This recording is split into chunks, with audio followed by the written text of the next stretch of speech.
Peace, peace. Back again with your host, Dr. Alim Bey. First World Order Radio, we're back in the building, no doubt, no doubt. Brother Fahim, are you on the air? My co-host. Hey, I tell you, Washington Ishak, how you doing tonight? I'm doing well, doing very well. We got Google Hangout, we have YouTube, as well as also First World Order Radio, Blog Talk. So we're going to get started on our talk today, and we're dealing with the return of the serpents of wisdom. All right, so that's what we're going to be dealing with tonight, the return of the serpents of wisdom. All right, so just check us out.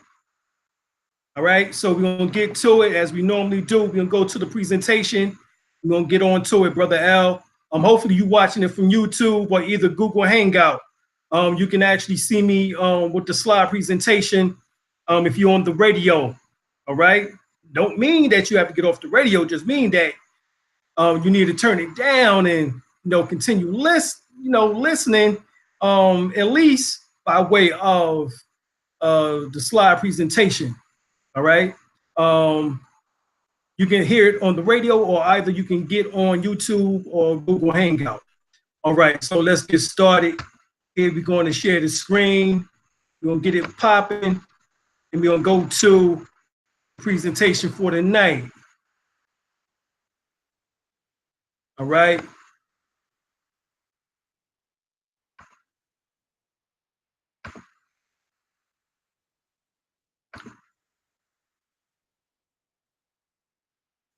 All right, so we're going to go back to the teachings of Honorable Elijah Muhammad, Master Farad Muhammad, through the supreme wisdom. Brother L, you know about this as you was a former member of the Nation of Islam.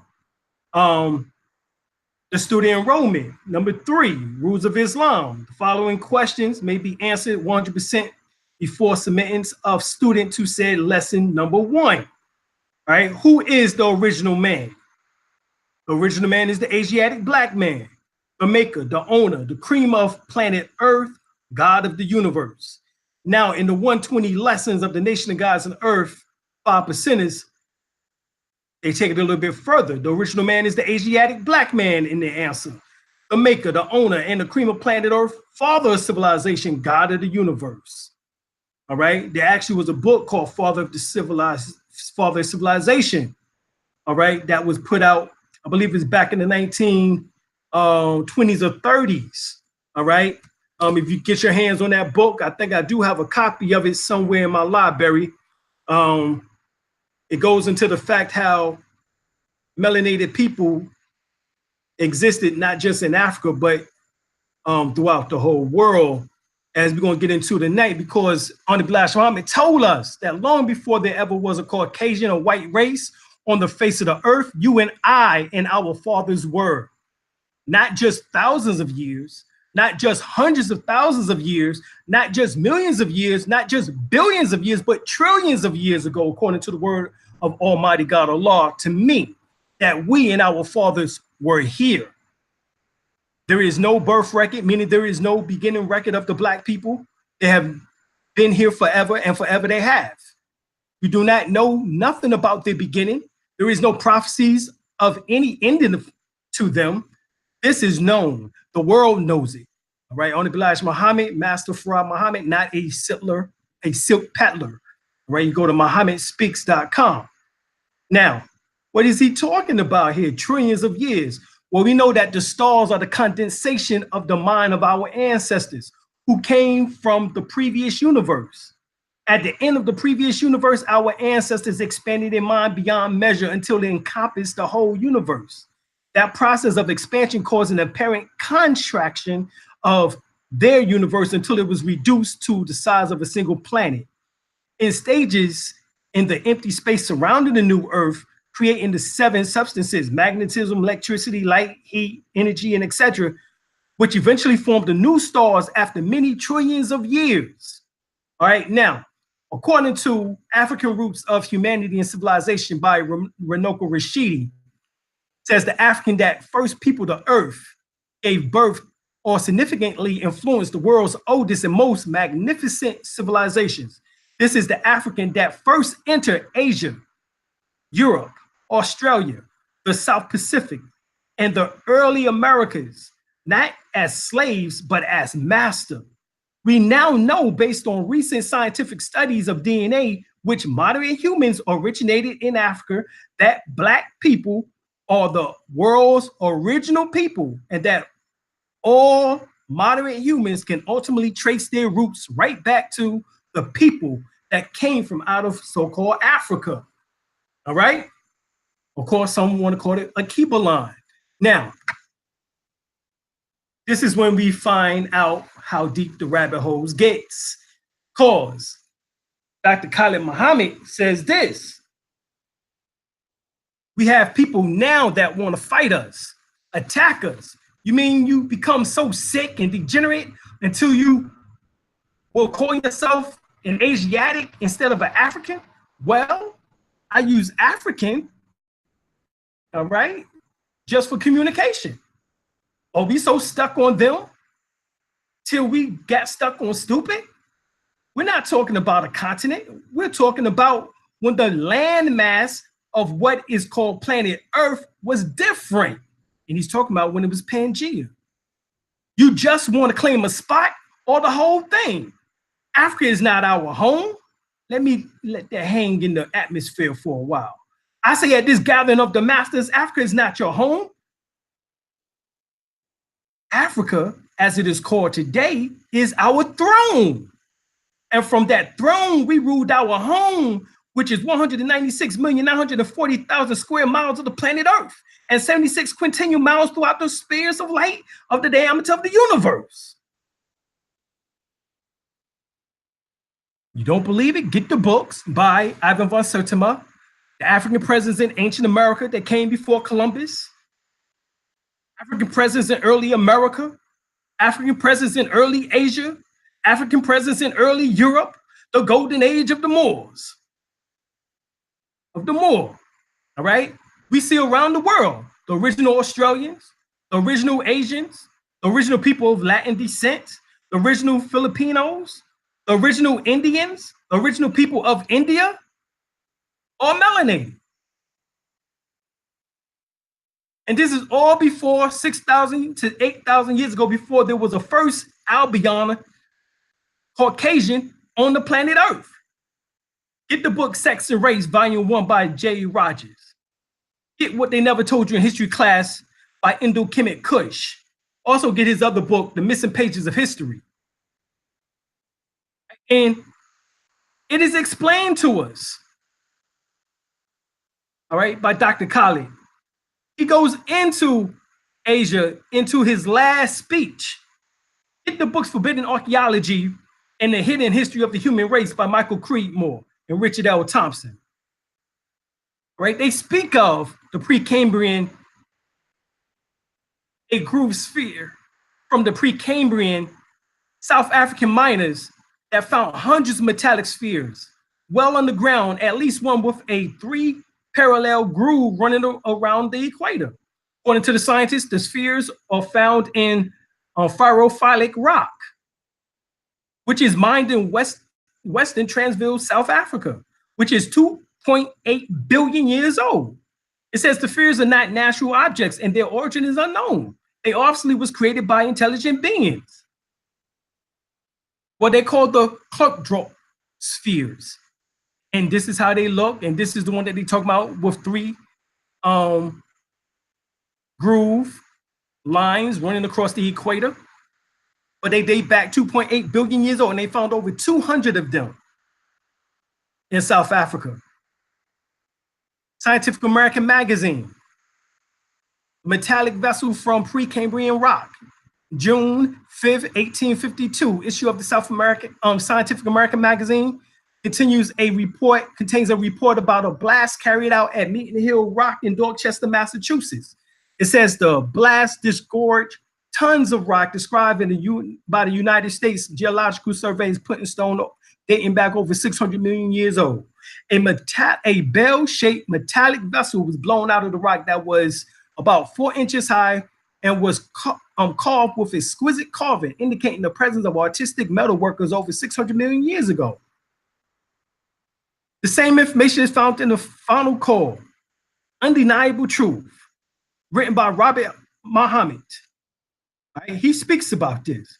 According to the recent United States Geological Survey, a map of Boston Dorchester area, the put in stone, now called the Roxbury conglomerate, is of pre-Cambrian age, over 600 million years old.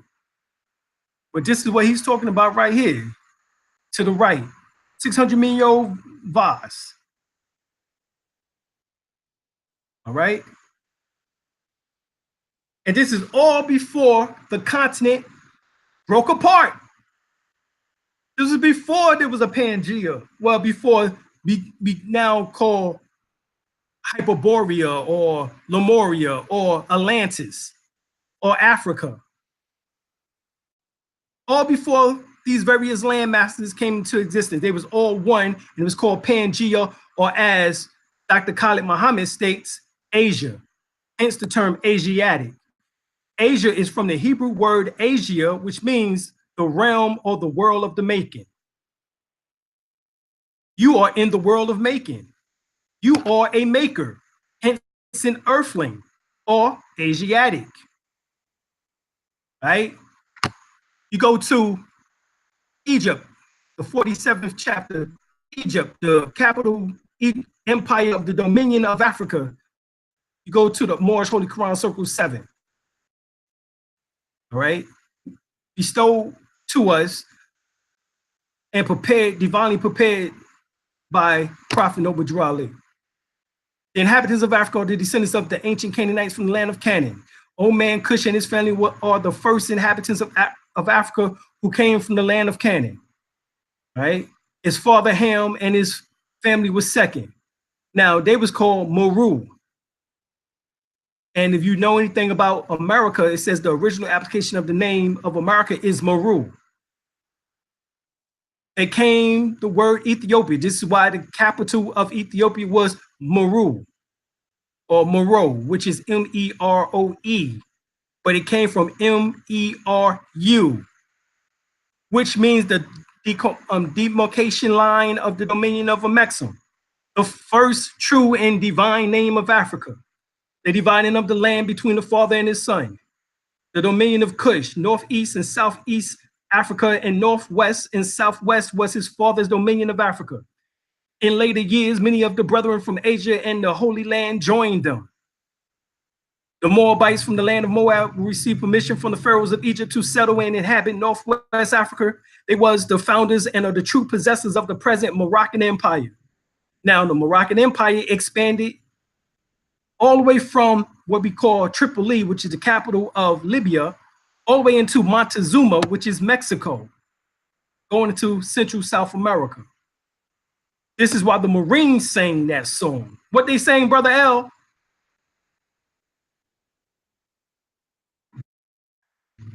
What they saying, Brother L? What's they saying?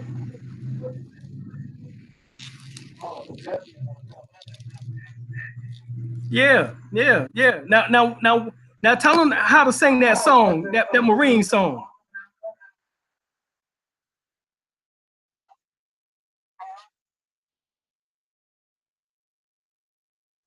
Yeah. That's right. From the halls of Montezuma to the shores of Tripoli. That was the expansion of the Moroccan Empire.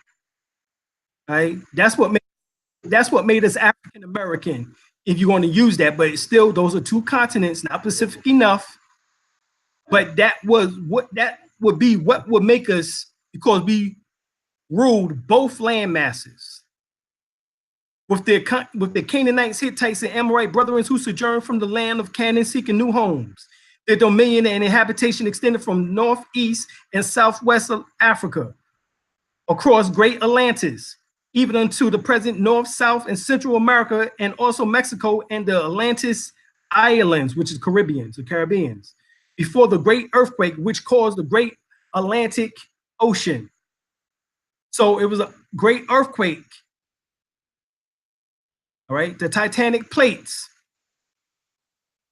eruption, volcanic eruptions, all of these things took place. All right. Read the book, The Gods and Spacemen in the West, Ancient West by Raymond Drake. He states that the Pygmies inhabited Earth for 30 million years. Now here he is talking about gods and the spacemen, you know, but it's in Ancient West. This is a return of the ancient ones. All right. This is the return of the serpents of wisdom. Remember, the snakes that ran out of Ireland were the Pygmies. So here the Pygmies are in the West, the ancient West, and they were the gods and the spacemen, according to Raymond Drake, and they've been on this planet over 30 million years.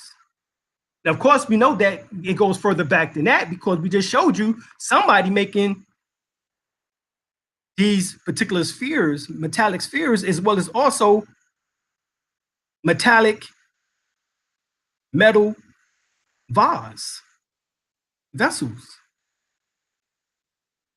Over 600 million to 2.8 billion years ago.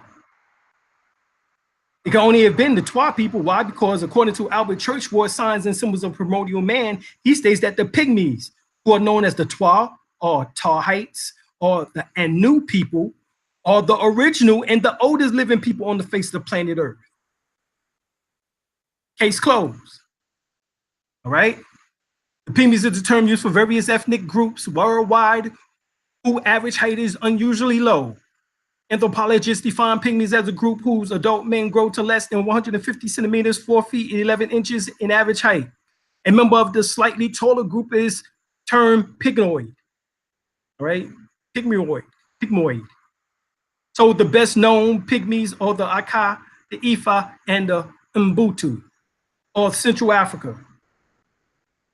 There are also Pygmies in Australia, Thailand, Malaysia, Indonesia, the Philippines, Papua New Guinea, Brazil. Oh, Brazil, that's South America. So they over here too. The term also includes the Negritos of Southeast Asia as Asiatics. The remains of at least 25 miniature humans who lived between 1,000 and 3,000 years ago were found on the island of Palau. All right. Now, we go to Origin and Evolution of Freemasonry by Albert Churchward, and he says this. Right? Bes Heru is the earliest form of the Pygmy Ptah. Also, the 7 powers who cooperated with Ptah was represented as 7 Pygmies. Right? This is all somebody to your 7 chakras. The Pygmies is talking about your pigmentation. That's where Pygmy come from, your pigmentation, your melanin. All right. Moreover, Ptah, the divine primordial man, or primitive man, which means first, is the imperfect progenitor of the perfect man in his son Atum or Adam. Right? From Africa, the Pygmy spread it all over the world. All over the world. This is millions and billions of years ago. Remember, the Albion just got hit 6,000 years ago. He's a recent addition to the human family, even though he's not quite human himself in most cases. At least 60 to 80% of them are not, as they have calcified pineal glands, which leads to tendency of what we now refer to as sociopath, narcissistic, psychopaths, tendencies. All right. So from Africa, the Pygmy spread it all over the world. We know this because we find his implements there and some descendants in a few places. He has a belief in the supreme being and an after or spirit life. Right? So the god of the Pygmies is Anu, as they are called the Anu people. On, which means Ra, or the symbolic to the sun. They refer to them as the sun worshipers. Here we have in the British Museum a 28 million year old human skeleton in the basement from the Caribbean islands of Guadeloupe. In Guadeloupe. It belongs to a woman 5.2 inches tall. The fully human Guadeloupe woman skeleton is complete in every respect except the feet and the head are missing. It is an authentic discovery which has been in the British Museum for over half a century. When the 2-ton limestone block containing Guadeloupe woman was first put on exhibit in the British Museum in 1812, it was first displayed as proof of the Genesis flood. But see, being that it went back 28 million years, that was way before some damn flood story. But the Bible, as they told you, is only 6,000 years old. Which goes back to the date and time of their creation, or rather yet, their making, as they was genetically made. We'll get into that information tonight. Another story. But in 1881, however, the exhibit was quietly taken down to the basement and remains there to this day. I knew it was a reason why I asked the curator at the British Museum, let me take a look downstairs. But of course, the head curator wasn't there that day. And so I could not go. But that's to keep something on mind. If you go to the British Museum, request that. I know when I go back, I plan on going in. But here, The Origin and Evolution of Primitive Man by Albert Church Ward, he says, from here, these little men spread it all over the world. North, east, west, and south. They spread the news until not only Africa, but Europe, Asia, North and South America, and Oceania. Oceania is the Pacific Islands, were populated by them. He was the first, the little red man of the earth. From the pygmies, evolution continued progressively in the following order. Next came the Bushmen, who is known as the Sand People, where the Asians come from, as they were the first to go into Asia. All right? The Masaba Negro, the Nilotic Negro, the Maasai, and the Mongoloid, or the Mongoloid, and their so-called Aryanists, who is the so-called pale folks, but they're not Aryan. I don't know why they keep using that name. The word Aryan comes from Iran. And if you go to Iran today, you will still see very dark people living in Iran who are the original people there. And some of those people mixed in with the Caucasoid after he came out the Caucasus Mountains to produce the Arab-looking individuals in Iran today. And these Europeans call themselves the Iranians. But the first Iranians were the pygmies, the 12. Why? Because they spread it all over the world. In 1887, Florentino Amigano discovered apparently man-made heaps, primitive flint stones, carved bones, and a modern-looking human spinal bone in a plesiostratus dating back to 3.25 million year old at Monte Hermoso, Argentina. He also made several finds in the Mesolocene strata in Argentina, 5 to 25 million years old.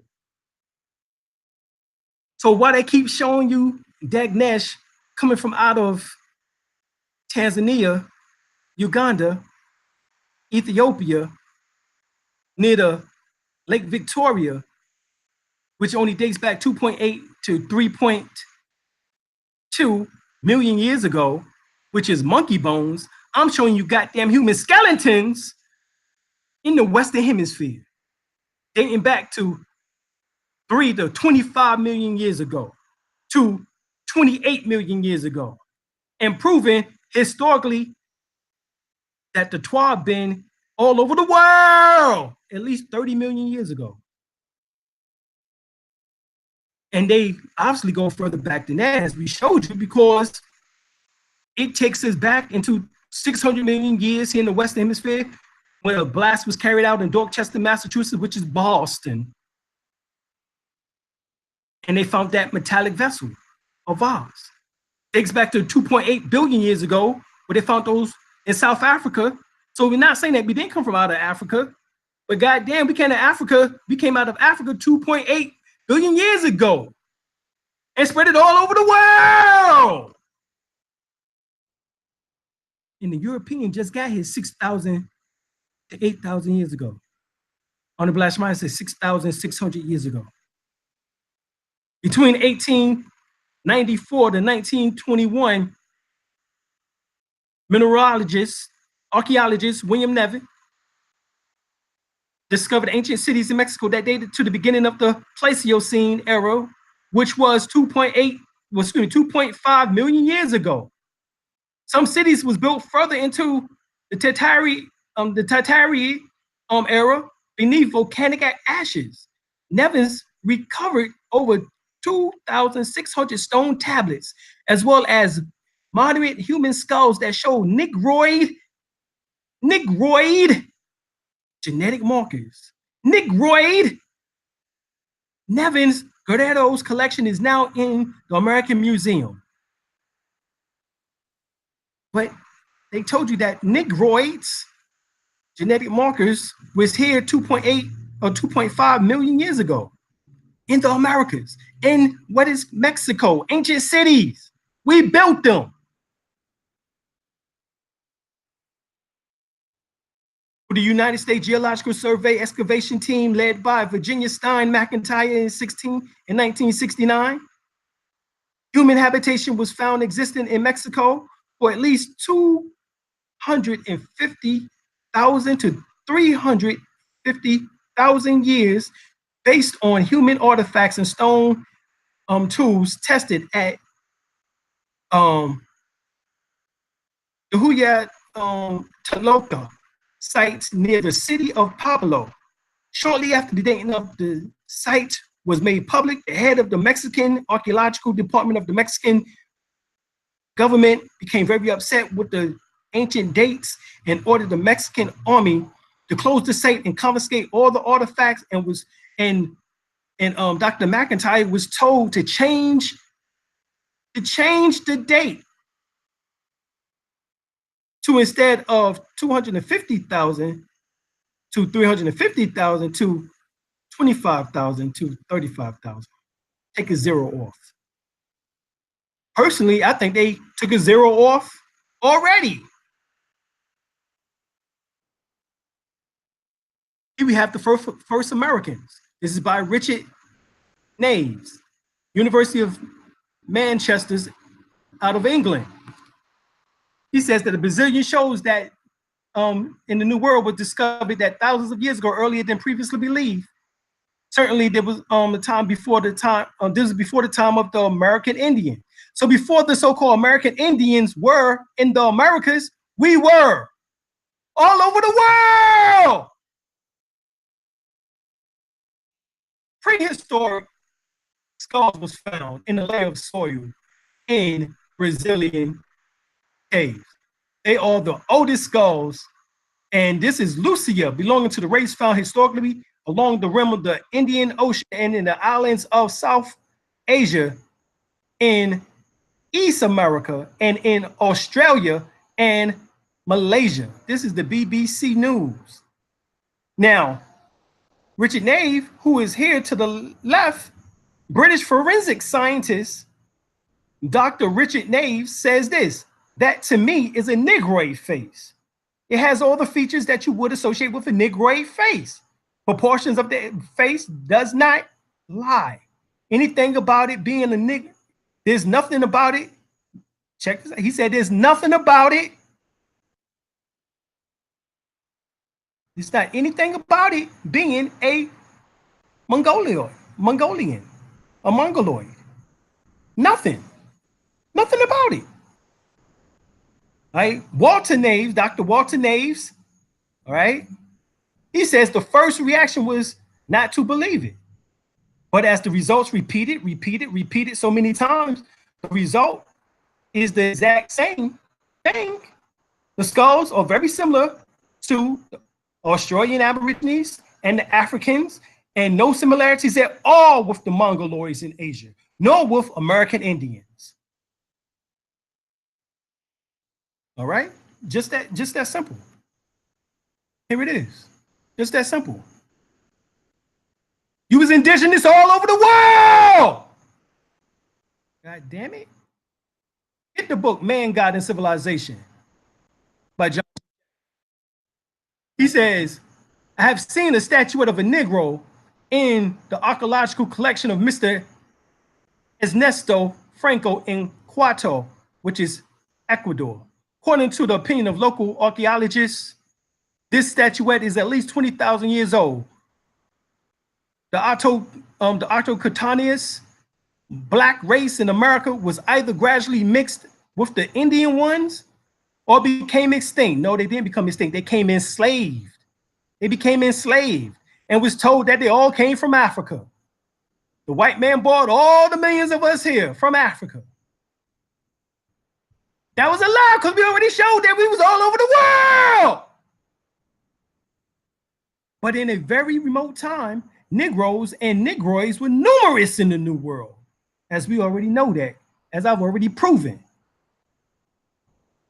The Paleo-Americans came from Africa? Well, let's see.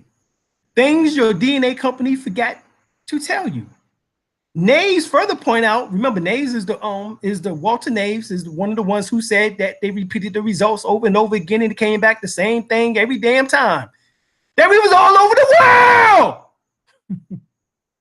Naves further pointed out that the Aboriginals found in North America resemble what currently could be described as African American, an unresolved morphological position between modern South Pacific and Europeans. There was no goddamn Europeans. No Europeans. They're latecomers. They just got here. Researchers from Spain, Mexico, and Argentina wrote an article which will acknowledge the Paleo-Americans do not look like modern American Indians. Exactly, they don't. They look like African, Australian, Malaysian. That's what they look like. That's who they are. Most likely place the Paleo-Americans came from was Africa, which is closer to the Americas.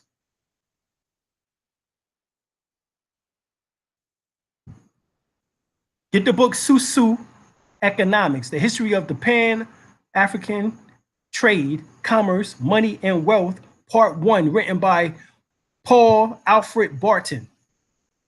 He says, the mound builders, they were dark-skinned, woolly-haired blacks who were indigenous, natives to North America and kin to the Olmecs of South America, the Olmecs and Washita, Black Californians, Yamasee, the Californami, and other pre-Columbian blacks of the Americas was part of a prehistoric trade network that began in Africa and spread it worldwide over 100,000 years ago and at various points afterward.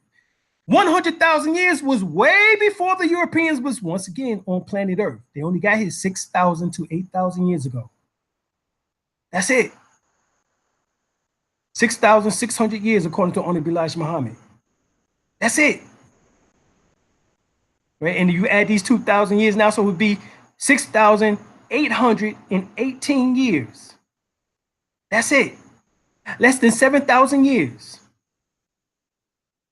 And we already was doing trade back and forth by way of ships, importing and exporting between our brothers and sisters in Africa and in Americas.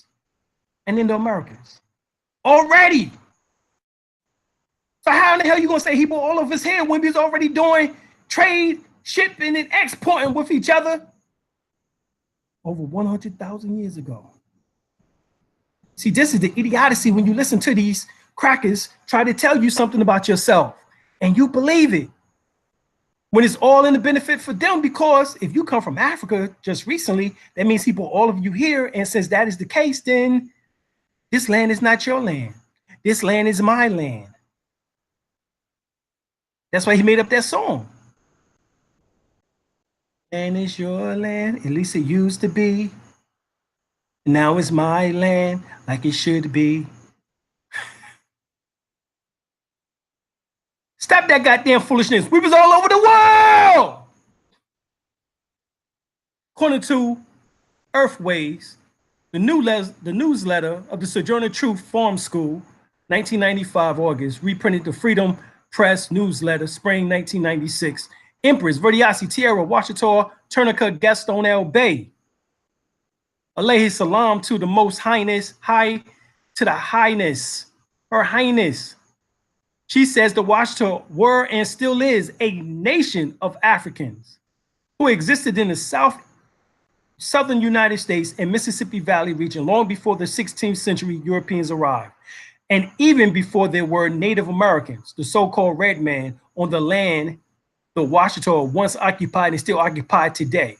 The indigenous people have been all over the world. Once again, the indigenous people have been all over the world, and specifically on the North American continent for hundreds and thousands of years. Actually, there were some Washita here even before the Africans arrived.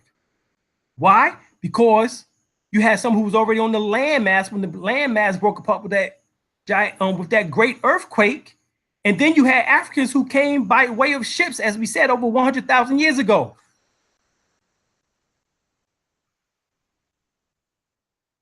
You get it?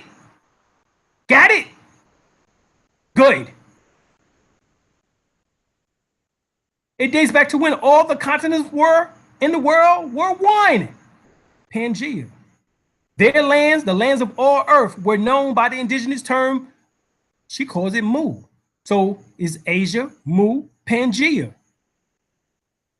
The Empress Verdiasi wrote this in her book, The Return of the Ancient Ones, the Moorish Nagas, the Dragon Riders, Breathing Fire, Generator, Operator, Destroyer, Self-Lord and Master, Practitioner, a Kama Sutra, Instructor Tantra, a Kriya Yoga, the Kundalini, the Resurrector, Shushuna, the Eater, Pingala, Waking the Seventh Chakra, become the Avatar, Muhammad the Conqueror, putting swords to your jugular, send you to the ethers.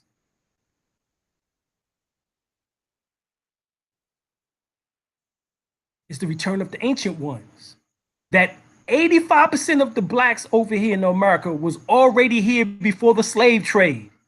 Only 15% of blacks came from Africa in the recent days, in recent times, 400 years ago, or over the 400 some odd years. Whether you say 1619, which will be 400 years next year, or whether you say it started in 1555 by Sir John Hardy Hawkins. It don't matter what the hell you say. We was already here. We was all over the world. We've been here, declared the Empress, explaining that the original Native Americans, who was mostly of dark complexion, she said that the Mongoloid Indians of Hollywood fame was majority tribes in the Northwest that was mixed with the blood of the Chinese invaders. Who came what? In 1421? And who came before that in 459 AD?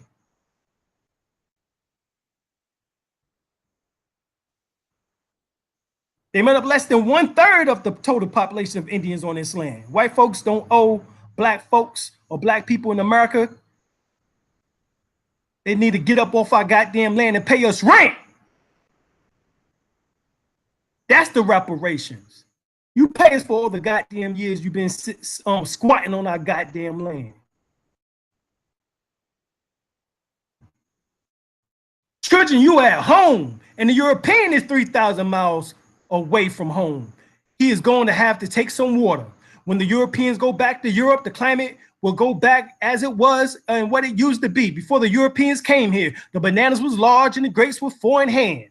And you was damn near butt negative because it was damn a constant 76 degrees. That's why in the ocean, in the pictures, in the older pictures, you see us just like in Americas, where you see us walking around damn near like the brothers and sisters in Africa. Noble Drew Ali said this. Who lived in America 50,000 years ago? Once again, this is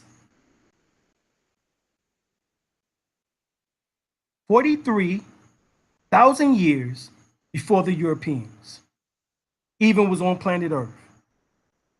And I'm saying all this because we haven't even gotten to the European history. No need to.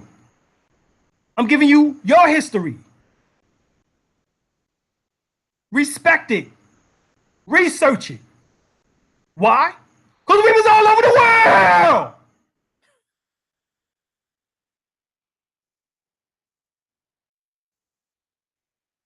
This is by Colonel James Churchward. James Churchward is the brother of Albert Churchward, who was students of one of the greatest Egyptologists, Gerald Massey. He asked the question, who lived in the Americas 50,000 years ago? And he speaks about sculptured tablets recently discovered in Mexico, present startling evidence of the prehistoric civilization in the American continent, founded by colonizers from the lost motherland of Mu in the Pacific Ocean. Who are they? Well, we go to Dr. Albert Goodyear, a South Carolina University professor, and he says this: humans lived along the east banks of the Savannah River 50,000 years ago. The 51,700-year-old North American site found in Allendale County, South Carolina, by the Savannah River, is less than 30 miles away from the Atlantic Ocean. The evidence for the ancient African migration came in multiple forms. See, he's telling you that we just didn't come once or twice or 3 times a lady. You don't know nothing about that. That's old school.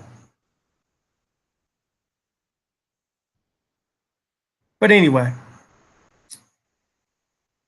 African migrations came in multiple forms: skulls and skeletons, footprints in lava, campsites, genetic M174 and D haploid groups, linguistics, paintings, carvings, architecture, Egyptian.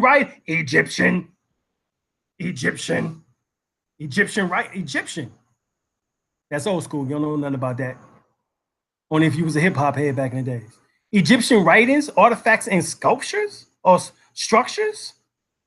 So not only were these African migrations, but they was Egyptian migrations because they spoke and wrote and had artifacts and structures of Egypt.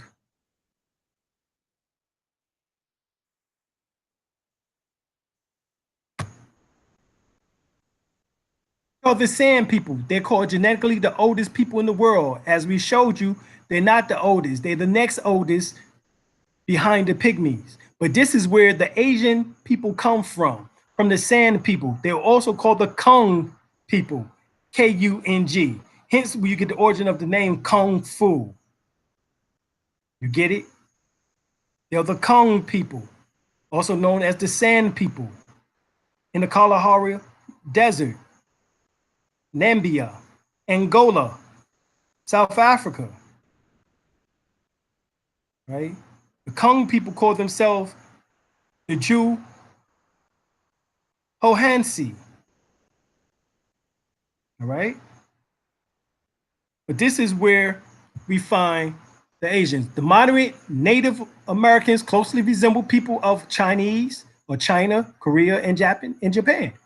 But the oldest American skulls do not, say archaeologist and paleontologist James Chatham, lead author on the study and the owner of Applied Paleoscience, a research consulting service based in Bothell, Washington. The small number of early American specimens discovered so far has smaller and shorter faces and longer and narrower skulls that later Native Americans more closely resembled the moderate people of Africa, Australia, and the South Pacific, which is the Malaysian.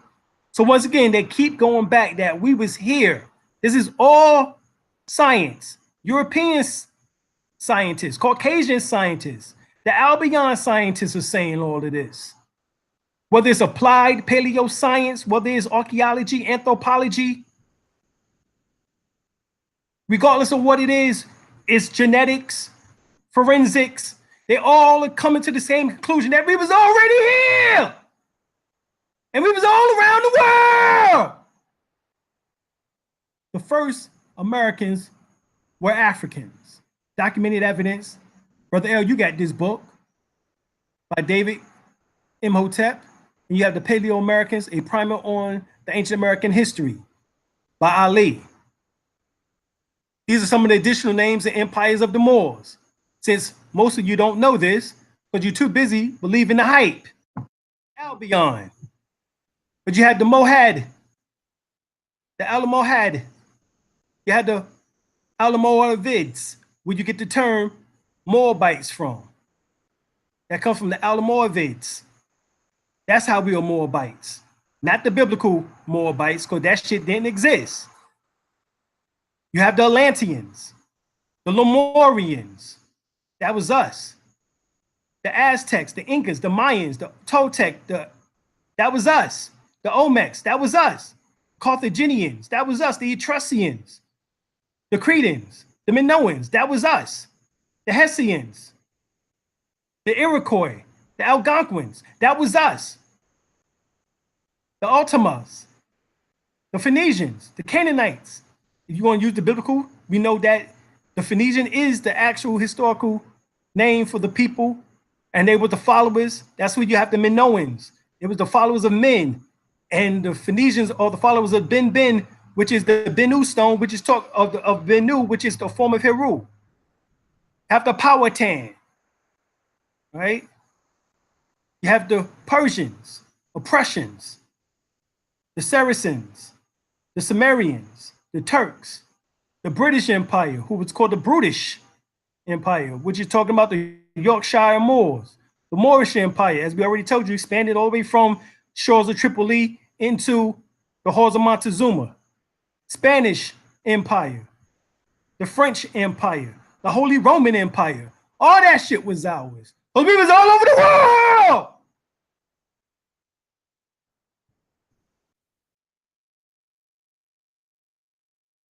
For Columbus and the African Holocaust, Slavery and the Rise of European Capitalism by John Henry Clark. What does the great John Henry Clark say about this? It must also be added that Americo Vespucci on his voyage to Americas witnessed the Mandingos of Mali, the Olmecs, and the Songhai empires, later identified as the Moroccan Empire, out in the Atlantic, returning to Africa. Now, he just told you that the Mandingo of Mali, who are the Dogons, because the Mandingos and the Dogons are one people, along with the Dinka people coming from out of Egypt. It was the ancient Egyptians. And they ruled Ghana, the Songhai, and Malian empires, which is later identified as the Moroccan Empire. They was Cushites. You are Cushite. If you want to go by the Bible, go by the Bible. No, one of our greatest African minds and historian, John Henry Clark, stated that the Mandingo of Mali, Olmecs, and Songhai Empire was later identified as the Moroccan Empire. Also note that they was returning to Africa. Thus, we can conclude that they came from where? America. Before Columbus.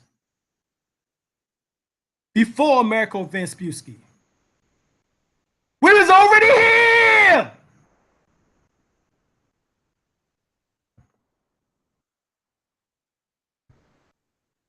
John Henry Clark. We are a nation within a nation in this country searching for nationality.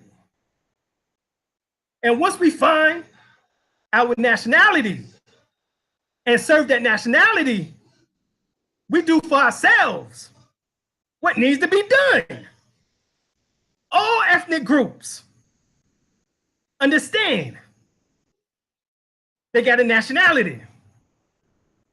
But because you answer to such stupid words such as Negro and colored, black, you have no nationality. Negro is not a nationality.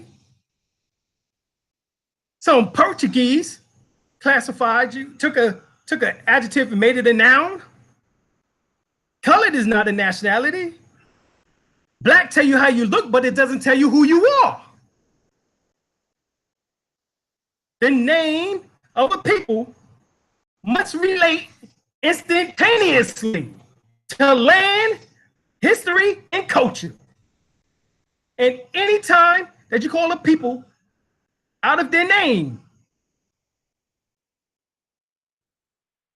and fail to relate them back to land, history, and culture, you have called them out of their name. There's no black land or black cola.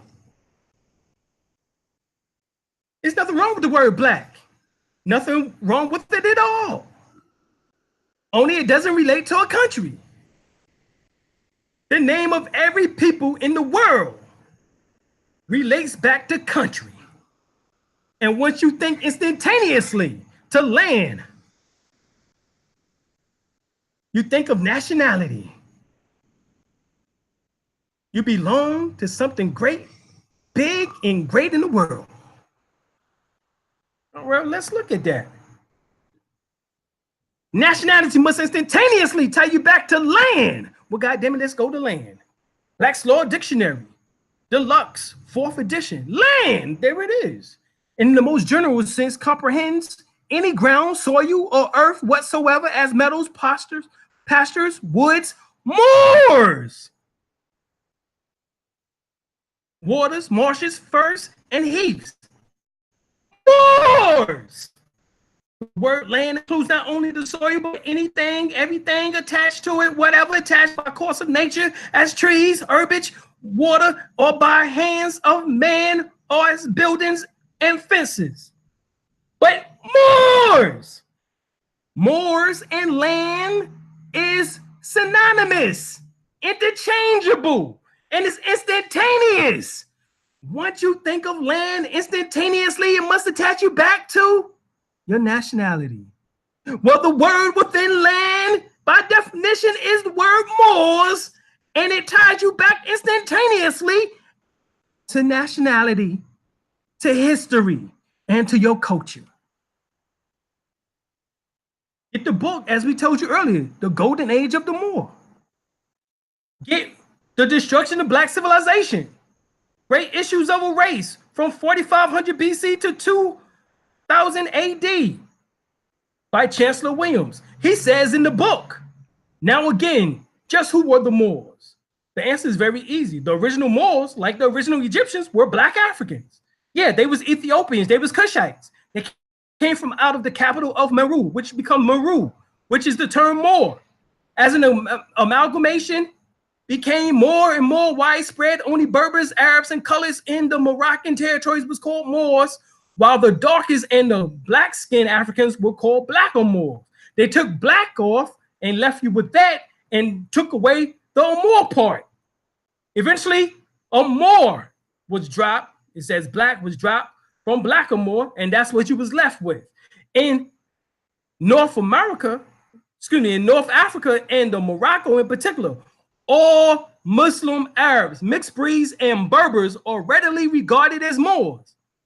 The African blacks haven't had, check this out, the African blacks haven't even this name taken from them.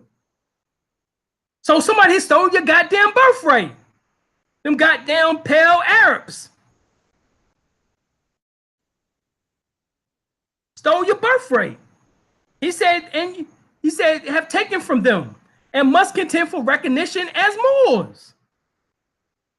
So the African blacks haven't had even this name taken from them, must contend for recognition as Moors.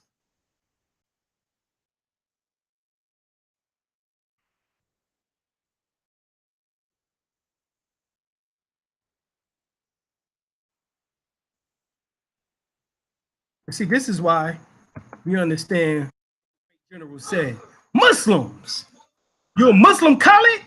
Yes, I am. But I'm a Moor. I'm a Moor and got enough to know, exist enough to know I'm a Moor. And I would never argue with you, with none of you saying that I wouldn't be a Moor or come among you and say I'm a Moor. If it wasn't in my heart and my soul that I am a Moor, and God damn it, I don't know what the hell you talking about. I'm a Moor.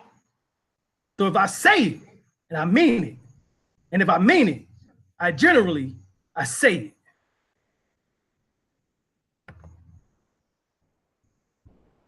Right? I don't know. Maybe y'all missing the point here. There's a lot of shit that obviously y'all missing, but I'm trying to clear this shit up for you. So here we have Meru. It's also spelled Moor. The Cushites were also called the Meru. The Encyclopedia of the Biblical Literature.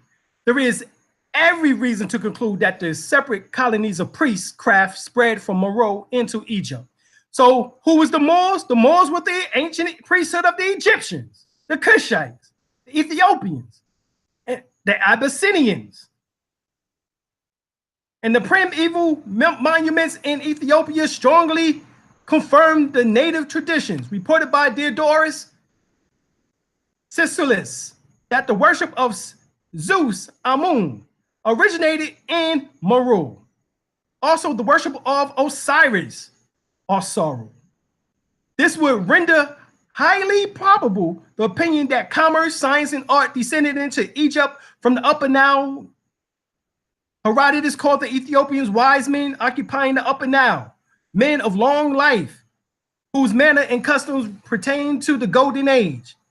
Those virtuous mortals, whose feasts and banquets were honored by Jupiter himself. Jupiter is Amun, the same Amen that all the monotheistic belief systems say at the end of their prayers. Good Christians, Muslims, and Jews, the Jewish, Hebrew, Israelites. In Greek times, the Egyptians depicted Ethiopians as in their ideal state. The Purana, the ancient historical books of India, speaks of the civilization of the Ethiopia as being older than that of Egypt, according to the concept of God and traditional faith of the Meru people of Kenya. So the Meru people still live in Kenya to this day. What does Brother Gitari say? He states that Meru is located at the eastern part of the Mount Kenya. The work begins with a literature review and field based on the oral traditions, which indicated the Meru people came from the northern Africa, moved to Canaan, Meru, south of Egypt, Meru, Arusha, Mozambique, Mombasa, and finally through the Tana River to their present land. The Meru, the Amuru, the Amuru, the Ameru people also claim that they came along with all Bantu speaking communities, Eastern, Southern, and Central Africa. The god of the Meru people is Maru Nagu. Remember I told you about the Nagu.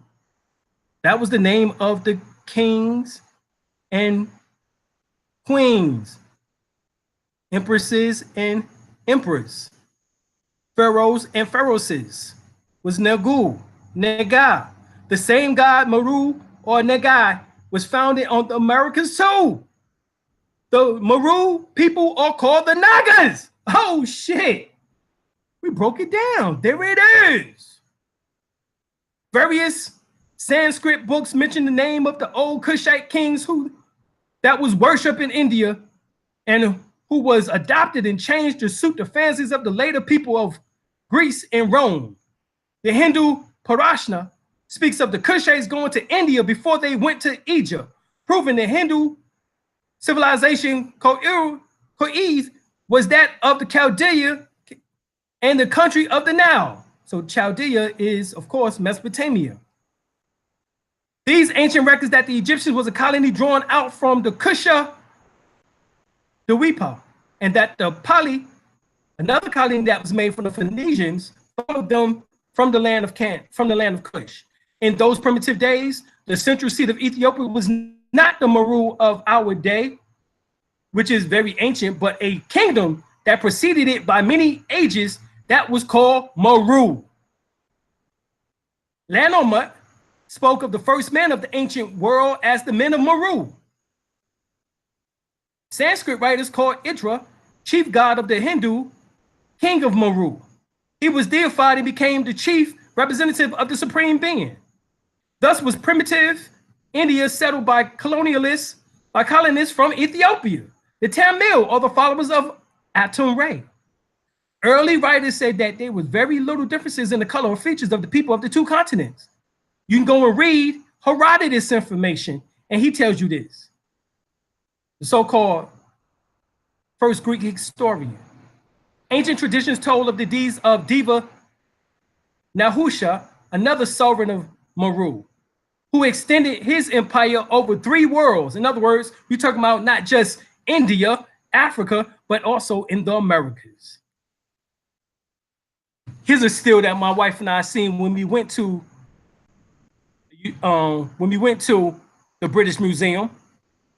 The Palamo still, the title of High Priest of Anu. That's what the Moor is, the High Priest of Anu. And who was the Anu people? Was the Twa people. So the Moors were from the Twa people, the Nilotic, who is known as the Nubians, the Cushites. Moor means a high priest to Anu. It also shows that the Sumerian god Anu is originally worshipped in Egypt, but is simply another name for Ampu.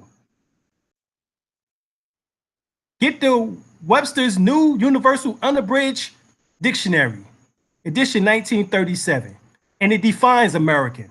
It says an Aboriginal, one of the various copper-colored natives found on the American continent by the descent of European settlers. The following is the original application of the name Meru. So even America was named after Africans. Once again, this was way before the Europeans was once again on planet Earth. And when they finally did get here, that means everybody that was here, they referred to as Indian. Regardless on how many impacts there were from Africa to the Americas, or vice versa. The Meru people are called the Nagas.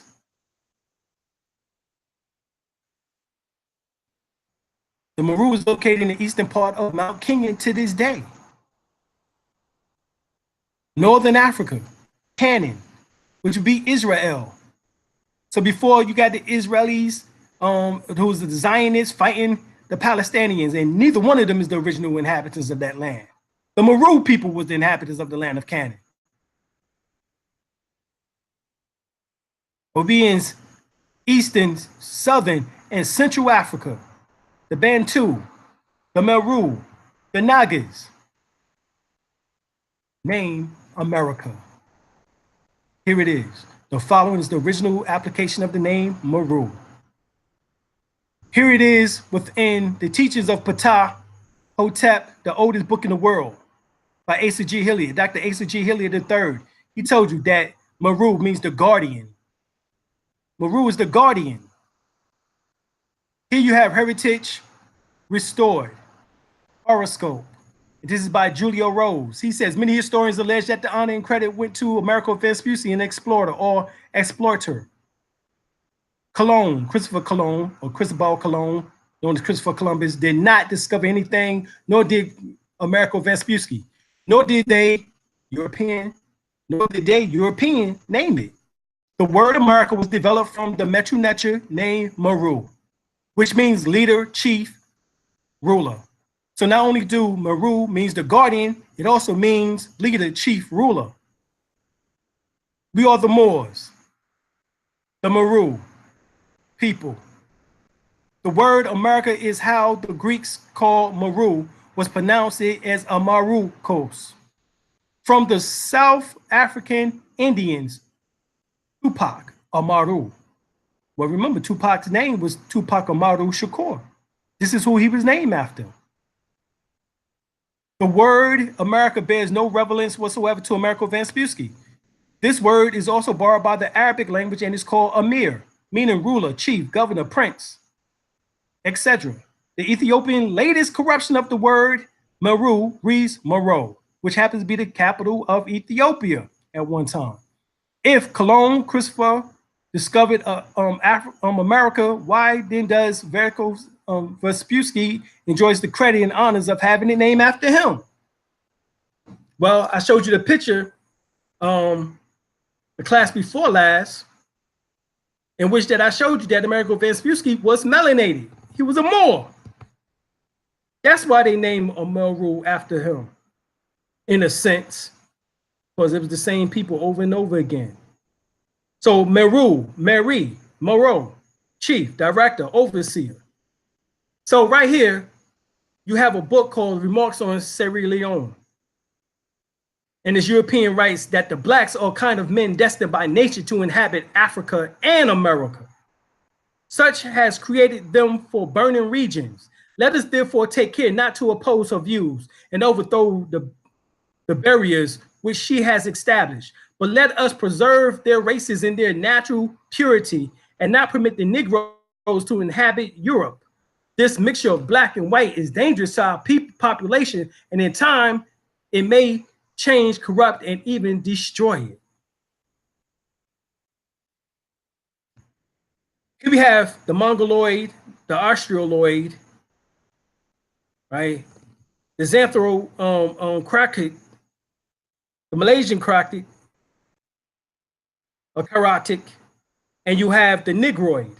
Now, if you notice, look under it, you have Mongolian, the Caucasian, the Malaysian, the African, and then right here you have the American.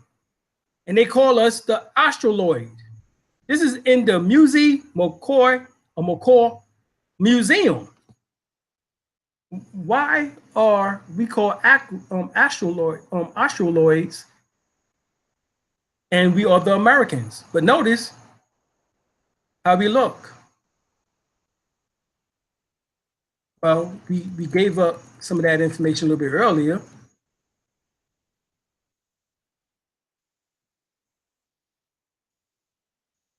Paleo-Americans are classified phenotypically as African, Australian, and Malaysian based on multivariance methods and quantitative analysis.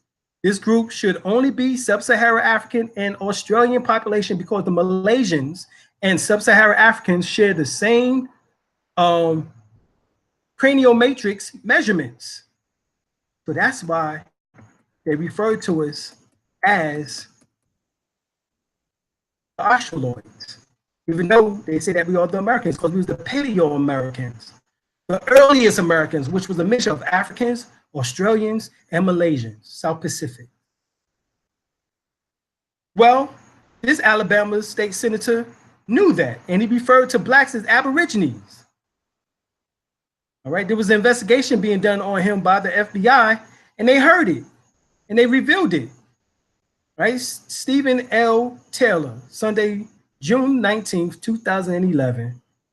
It was a transcript by Beeson wiretap by the FBI, and it goes like this.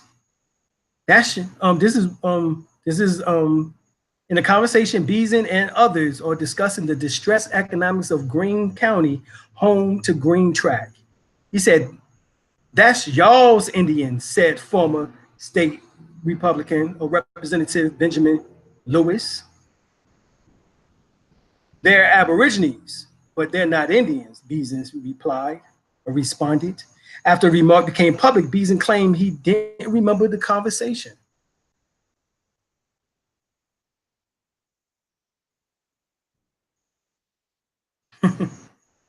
Right? That's what happened. He said he didn't remember. You can go and watch this on YouTube. So the so-called Black Americans are not Indians, but Aborigines. This Alabama's Senator Scott Beeson is 100% right. As the native Mongolians or Mongoloids came to America after our ancestors. Remember, they just got here 1421.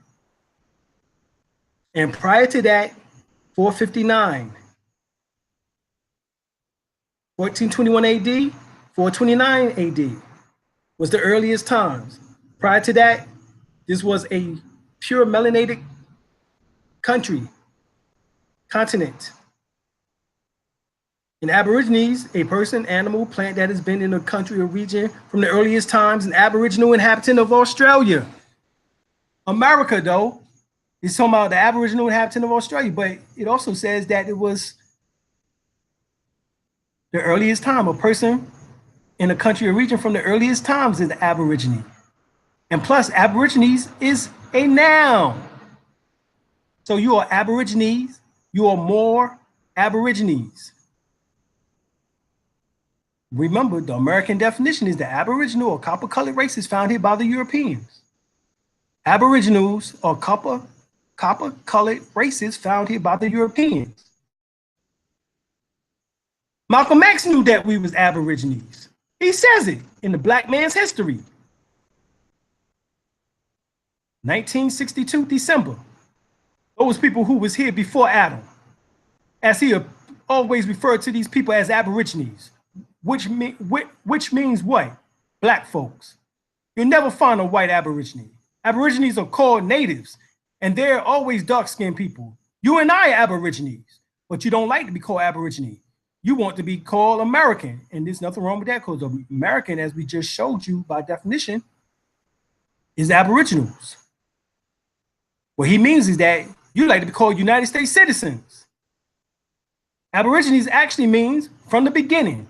It's two Latin words. Ab means from, origine means the beginning, and Aborigine is only the term applied to those dark-skinned people who have been on the earth since the beginning of the universe. You know that goes way back. What do you mean, since the beginning of the universe? Well, I already showed you that science. That was in the beginning. I told you what Honorable Elijah Muhammad said. He showed you what Honorable Elijah Muhammad said. He got into it now. He told you long before there was ever a Caucasian or white on earth. You and I and our fathers were.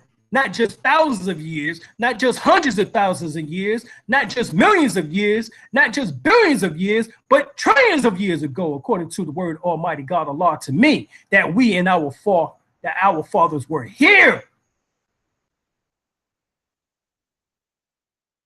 We was already here. I know it's hard, but you can't get past this information here. And there ain't no goddamn debate. That shit is over. Where do we go from here? Chaos or community? This is Michael King, known as Martin Luther the King. We're approaching that time. Let me get my Martin Luther King voice. Yes, we're approaching that area when the voice of the Constitution is not clear. We have left the realm of constitutional rights and we are entering the area of human rights. All right, so right there, that's telling you. So here we have Malcolm X speaking on civil rights versus human rights.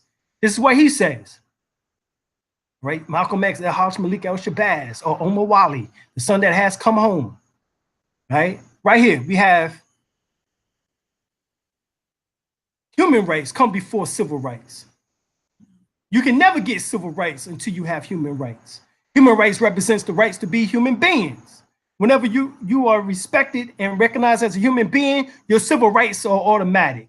No, you have to get the recognition of human rights first. The Constitution classified people as 3/5 of a man, which meant subhuman, not a complete human being. And once our human characteristic was completely destroyed, this gave them justification for treating us like we were animals. Then it was also justified them selling us. If the black man human rights were respected, he never would have been a slave here in America or in the United States corporation. And if his human rights has been restored by the Emancipation Proclamation, automatically we would have been citizens after the Civil War. So we must be regarded as humans. Our human rights must be respected before we can ever be regarded as citizens or have civil rights or our civil rights be respected. This is Ballad of the Bullet by Malcolm X, El-Haj Malik El-Shabazz. Anytime you know you're within your law, within the law, within your legal rights, within your moral rights, in accordance with justice, then die for what you believe in. But don't die alone. Let your dying be reciprocal. This is what is meant by equality. What's good for the goose is good for the gander. When you begin to get in this area, we need new friends. We need new allies. We must expand the civil rights struggle to a higher level, to the level of human rights. Whenever you are in a civil rights struggle, whether you know it or not, you're confining yourself to the jurisdiction of Uncle Sam. No one from outside the world can speak on your behalf as long as your struggle is in civil rights struggle. Why? Because you have no nationality, as Dr. John Henry Clark stated. Civil rights comes within the domestic area of this country. All of our African brothers and our Asian brothers and our Latino American brothers cannot open their mouths and interfere with the domestic affairs of the United States, as long as it's civil rights. This comes under the jurisdiction of Uncle Sam.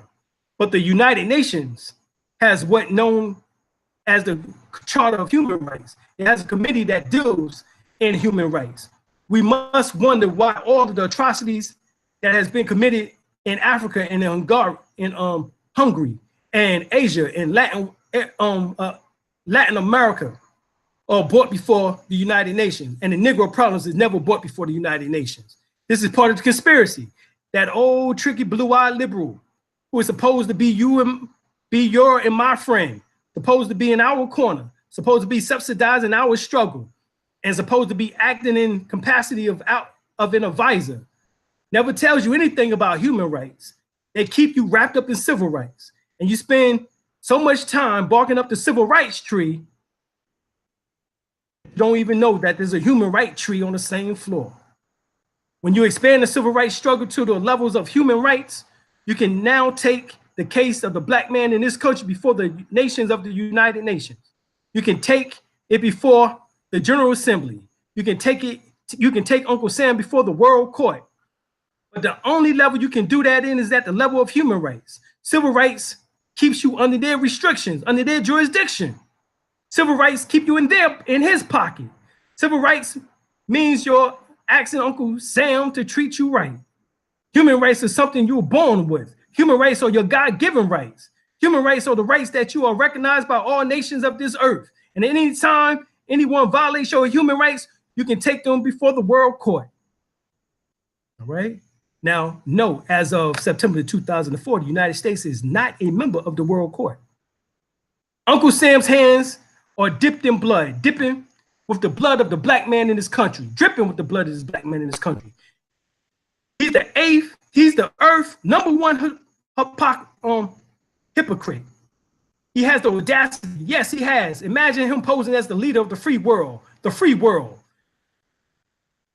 You over here singing, "We shall overcome." Expand the civil rights struggle to the level of human rights. Take it into the United Nations, where our African brothers can throw their weight on our side, where our Asian brothers can throw their weight on our side, where our Latin brothers, American brothers can throw their weight on our side, and where there's 800 million Chinese are sitting there waiting to throw their weight on our side. Let the world know how crooked this United States corporation is. Now, Martin Luther King goes farther. The Negro won and will not stop until he gets his absolute and unqualified freedom, unequal here in the land of his birth, and not in Africa or in some imaginary state. The Negro no longer will be tolerant of anything less than his due right and heritage. He is pursuing only that which he knows is honorable, his, which is honorably his. It was in Playboy, 1965. So before Plymouth Rock landed at Plymouth, we were here. This wasn't Malcolm X. This was Martin Luther King. Martin Luther King said this in the Birmingham jail cell, April 1963. He says, "We will reach the goal." Yes, we will reach the goal of freedom in Birmingham and all over the nation, because the goal of America is freedom. Abuse and scorn though we may be, our destiny is tied up in the destiny of America. Before the Pilgrims landed at Plymouth, we were here. Before the pen of Jefferson scratched across the pages of history the majestic words of the Declaration of Independence, we were here. If the inexpressible cruelty of slavery cannot stop us, the oppression we now face shall surely fail. We will win our freedom because the sacred heritage of our nation and the eternal will of our God are embodied in our echoing prayer. All right, so Martin Luther King, I Have a Dream speech. He says right here, but 100 years later, the Negro still is not free, languishing in the corners of American society, and finds himself exiled in his own land. He finds himself exiled in his own land. He finds himself exiled in his own land. This was in, see, this shit right here went over the head. See, everybody was caught up into, yeah, it's black girls and white boys and hold hands and shit. That's what they was caught up in. But right here, he says that 100 years later, the Negro still is not free, languishing in the corners of American society, and finds himself in exile in his own land. His own land. So this is when Martin Luther King began to start thinking about this shit. All right. He said, I'm afraid that we're integrating into a burning house. So Martin Luther King was talking to Harry Belafonte. And I said, this is Harry Belafonte. He said, what's the matter, Martin? You seem very agitated. And he said, well, I am, because I come upon a thought that I didn't know how to deal with at this moment. And I said, well, what is it? And he said, we fought long for integration, and it looks like we're going to get it. I think we'll get the laws, he said, but I'm afraid that I come upon something that I did not know quite what to do with. I'm afraid that we're integrating into a burning house. Well, as Martin Luther King said, he languished in the corners of American society and find himself exiled in his own land. Yeah, it is, because here's a statue of an Olmec who looks identical to Martin Luther King.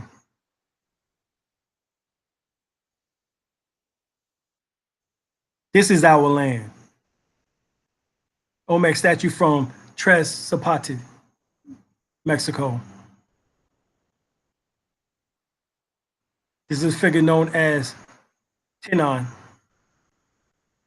These may have been used as ball court markers, which inserted a wall, so the bust, as shown, has protruded from the wall. It is carved from the pit volcanic stone and comes from Tres Zapote, Veracruz. It is dated 1000 to 600 BC.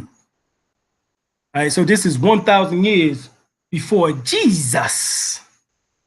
We was already here. This is a head dating from approximately 1500 BC to 1000 BC. The foundation of archaeology and the related sciences as we know it presently were laid out in the mid 1800s. This was during the time when the Europeans were perfecting their worldwide white supremacy paradigm. The scholars in various fields during this time took the position that it was time to hide this information. This is what they was doing, hiding it. But God damn it, we got writers, we got anthropologists, archaeologists in the hood, and they bring this shit back to us. They read, study, research. I'm one of them. We got to give it back to you. We go to Mexico, we go to Europe, we go to Africa, we go to the various mounds in the Americas and pyramids and find your information. In the book, What They Never Told You in History, by Indo-Kemet Kush, the Black God of Ancient America. This is the return of the serpents of wisdom, the Black Gods of Ancient America. This is another 5 gigantic heads of Olmec deities, weighs about 5 tons. Right? From full-size reproduction in the American Museum of Natural History, New York. All right, you go here, you have Professor Wiener of Harvard University in his book, African and the Discovery of America, Volume 3, 1920-1922, Philadelphia. He shows how the culture of America is so closely resemble African culture that one must conclude the African origin of America. The identity of the spiritual civilizations down to the remotest detail in the Sudan and in Mexico. And guess what? There's Sudanese or Nubian people who's called the Mexicans, that's live in Sudan, Nubia, Ethiopia, Egypt to this day. So we know that Mexican becomes Mexico, and they people become the Mexicans later on. Same people who are known now as the Olmecs or the She people. And elsewhere in America, led by the assumption that other cultural elements, identical in both continents and frequently bearing the same name, are African origin. As I showed you, America is named after Africans, African people, the Moors, the Amoru, Meru, America. So lastly, R.A. Jardasbadi, he wrote his book, Ancient Egyptians and Chinese in America. And he points out the black began his career in America, not his slave, but his master. Not his slave, but his master. The first Americans were black. The first Americans was black. What they never told you in history class by Ndu Kim and Kush, the scholarly Latin author C.C. McQuees explained the strong possibility that black people were the first people in the Americas, out of which later came the red or American race. Or as we would say, later on came the descendants of the Mongoloids, the Chinese. It is likely that we repeat the long ago, the youthful America was also a Negro continent, and that the autonomies of Mexico, the Choctaw, the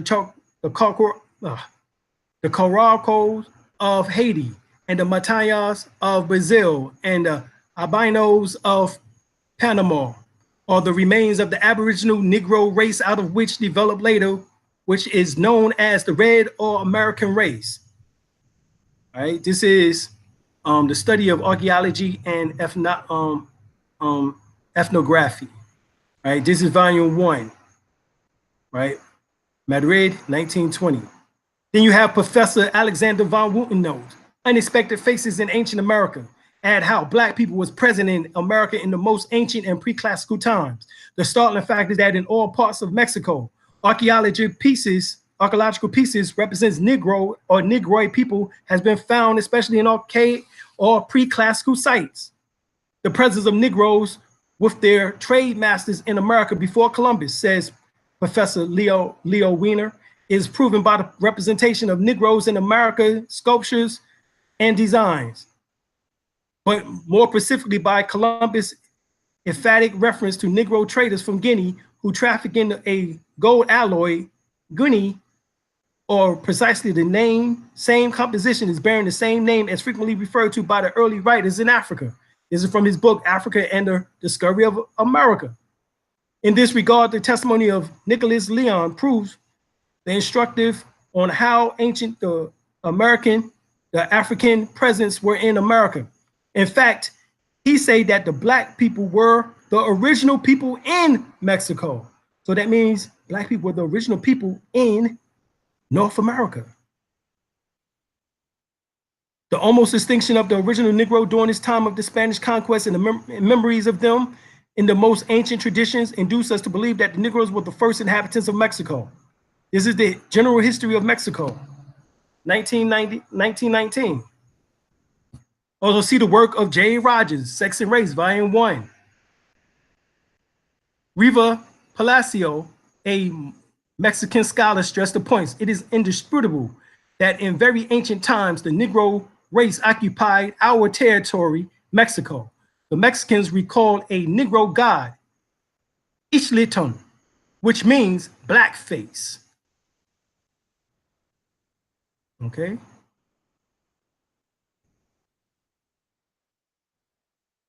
Colonel A. Brekin say that he saw in a collection in Ecuador a statuette of Negroes that is at least 20,000 years old. He added some statues of the Indian gods in Central America possess typical Negroid features, and certain prehistoric monuments do undoubtedly represent Negroes. This is from the book, The Shadows of Atlantis, page 4042.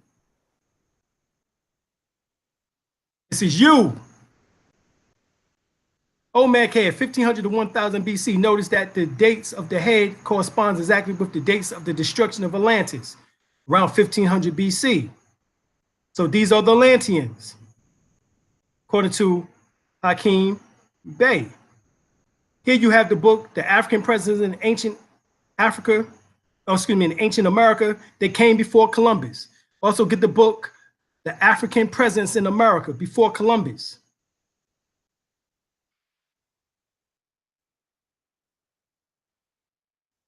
This is in Egypt, showing you that they wore the same hats,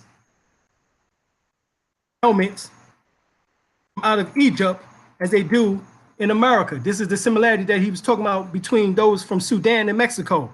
Well, here it is. But Sudan sits directly down from Egypt.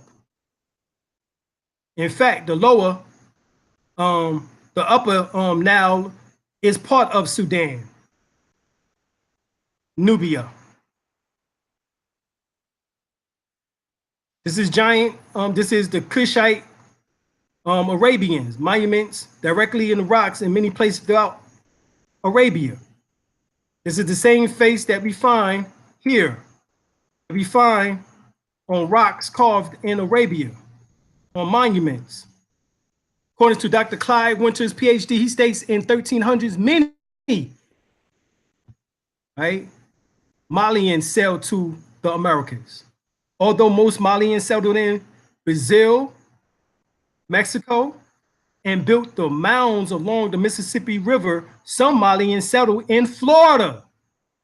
And this is what Dr. Clyde Winter says, PhD. An African explorer who ruled Mali, which means where the kings lives, in the 14th century, discovered America nearly 200 years before Columbus, Christopher Columbus, or Christopher Colon, according to African griots. Mansa Abubakari II, the Voyager king, once ruled which was the richest and largest empire on earth, covering nearly all of West Africa, larger than the Holy Roman Empire. And while traveling to Mecca, Mansa Musa, on his famous Hajj in 1324, informs the scholars of Mamluk Badri Sultan Court, all right, which is Nasir Muhammad III in Cairo, that his brother, Sultan Abubakari II, or Mansa Abubakari Keita II, 1285 to 1312, had undertaken 2 expeditions into the Great Atlantic Ocean. According to the Malian scholar Diawara, in his book, The Sagas of Abubakari II, virtually all that is known of Abubakari II is from the account of the Chibhab al-Umar, or Umari. And al-Umari visited Cairo after Mansa Musa stopped there during his historic Hajj into Mecca, and recorded a conversation between Musa and his host, Abul Hassan Ali ibn Amir Habib. According to Musa, Abubakari became convinced that he could find the edge of the Atlantic Ocean and outfitted an expedition of 200 ships to find it. Only one of the ships returned. So that's 199 ships that did not return. The captain related that the expedition had come to a river with a powerful current in the ocean. The current took most of the fleet away, after which the captain turned back. According to Musa, Abubakari was undeterred and launched even a larger expedition with himself as the head, departing with 2,000 vessels for his men and like numbers of supplies. The emperor gave up all power and gold to pursue knowledge and discovery. And this is how Mansa Musa got on the throne. So Mansa Musa was not the firstborn. The firstborn was Abubakari. All right, Abubakari the second. When the Sultan did not return to Timbuktu from the second voyage of 1311, Mansa Musa became the Sultan of the empire. So here's the empire, what we're talking about, how it stretched all the way from Kandam, Bono, Benin, Oyo, Dahomey, Ashanti, Ghana, Mali, Songhai, all the way up into what we now call Morocco. Right? Malians gathered evidence that in 1312, Abu Bakr landed on the coast of Brazil in a place known today as Recife. This his other name is Pernambuco, which we believe is an arbitration of the Mandy's name for the rich gold fields that accounts for which of the wealth of the Malian Empire, which is called Bori Banaboko. All right. Documents in Cairo, Egypt, as well as Mandingo's oral traditions reflects the sea voyage of the great Mali Empire from later period. A year after sending an expeditionary fleet across the Atlantic in 1311, King Abu Bakr II sailed west with a huge flotilla. Neither of the two Mandingo's fleets came back to Mali to tell this story, explained Ivan von Sertima. But around the same time, evidence of contact between West Africans and Mexicans appears in strata in America in an overwhelming combination of artifacts and cultural parallels. Now, who was there in Mexico? Because the Spaniards did not and was not there at this time. So the Mexicans who was there were the Olmecs and their descendants. The same people that you see now in Guerrero, down into Belize, into Brazil. They suggest that the Aztec may have witnessed Abu Bakr's landing and thought him to be the reincarnation of one of their gods. A black-haired, black-bearded figure in white robes.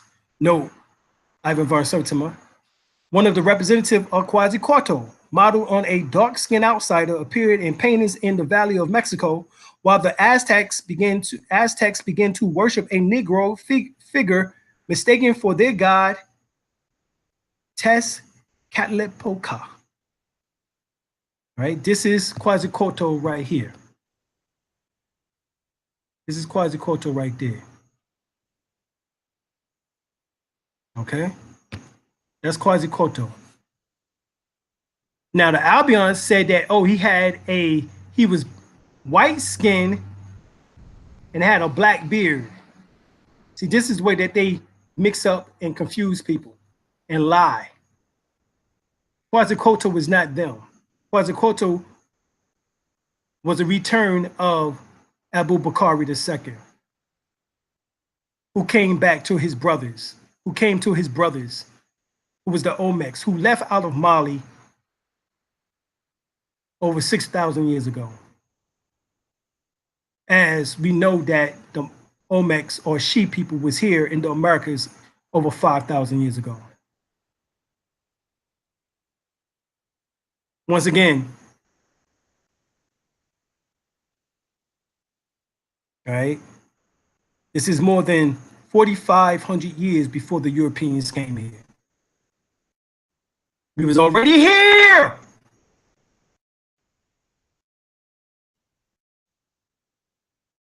Because we've been around the world, Been around the world. Welcome to America, the land of the serpent gods. Get the book. Return of the Serpents of Wisdom by Mark Amaru Pinkham.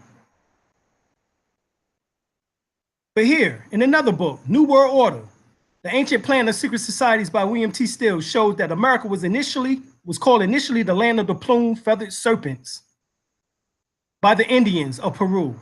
James Price searched an an article written in the Theosophical Society magazine entitled Lucifer, which gave insight into the word America.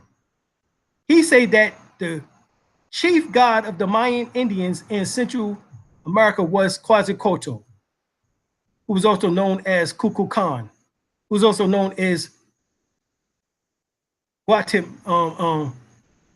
known as the plumed serpent, the feathered serpent, Quetzalcoatl. That's Quetzalcoatl. Koto means black. So how Europeans confuse themselves with trying to be that image and make them as such, talking about Cortez was thought to be, this was 200 years before Cortez even stepped on the goddamn scene. Abu Bakari. In Peru, this god was called Amaru. You see, Amaru. The word Amaru and Mali are the same word. M-A-R-U is M-A-L-I. The R and the L's are interchangeable, and so are the vowel. In the territory known as Amaru Ka, Christ states Amaru Ka is literally translated land of the plumed serpent. Variation, land of the great plumed serpents. He claims that the name of America was derived from America instead of after the explorer Amerigo Vespucci. How come everybody is saying that? This further proves that the serpent wisdom was common throughout all cultures. Well, here's the panther, Ish. The Black Panther, Ish, known as the Black Jaguar. Matter of fact, that's my chief name. I'm Chief Black Jaguar. Prince of the United Watchdog Deduct the Money, or Principal Chief. So here we also see the great god Coco Pali, the great hunter, the black gods of the American Southwest. Coco Pali is also known as fertility god and hunter among the Hopi and Zuni people of the American Southwest. As the spirit of fertility, he is seen as responsible for introducing corn agriculture to various people across the Americas. Coco Pali was first found in Anazi, all right, rock carvings, the Anazi rock carvings, but he also appeared in the Mississippian artifacts. Throughout South America, he is known as Ikoko. He is believed to descend from the Mayan Ichua. Coco Pali is identified with the southwestern Tiwa people's god, Nepokewai, a great hunter who is described as black. One of the black gods, here it is. Notice also that he's wearing African leopard skin, just like the great chiefs. Hence, you see the black leopard here.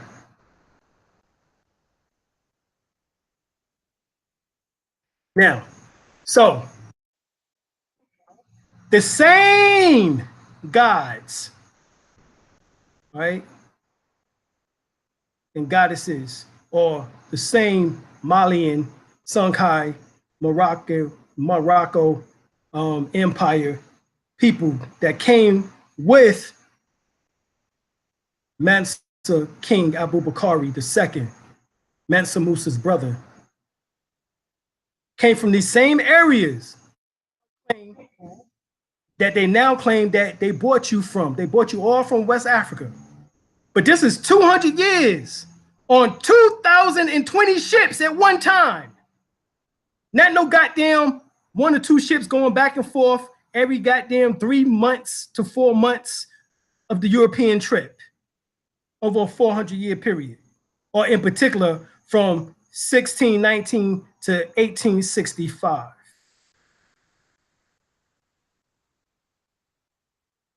The same people, here they are. This is from Nigeria, as you see here, into Benin, into what we call Dahomey, into Mali, into Timbuktu, all right, into Mauritania, into Senegal, Ghana, into Guinea.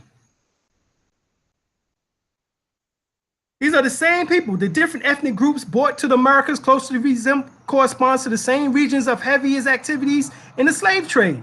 So the same areas that Abu Bakari brought his people from on 2,200 ships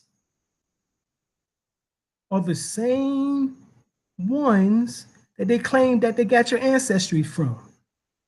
Coincidence? Over 45 distinct ethnic groups was taken to the Americas during the trade. At least this is what they tell us. Out of the 45, the 10 most predominant according to slave documents are the areas listed below.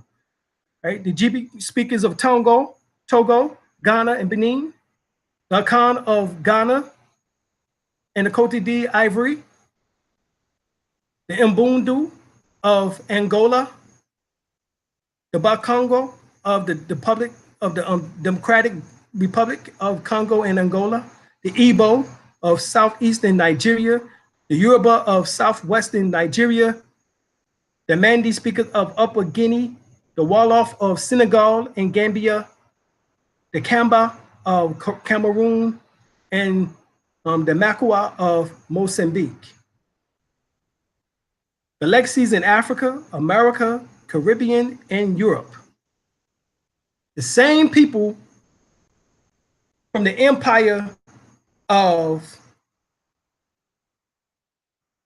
Abu Bakari, same exact area, they claim that they came and got the same exact people from the same exact area, same speakers, 200 years later,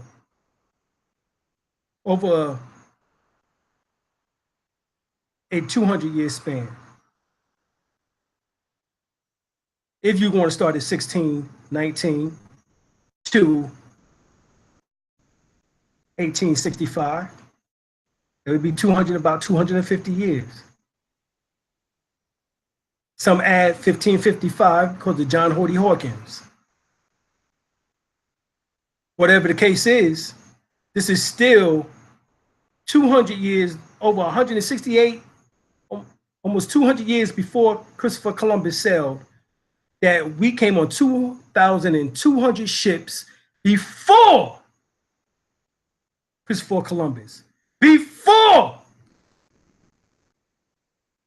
Alberto Vespucci,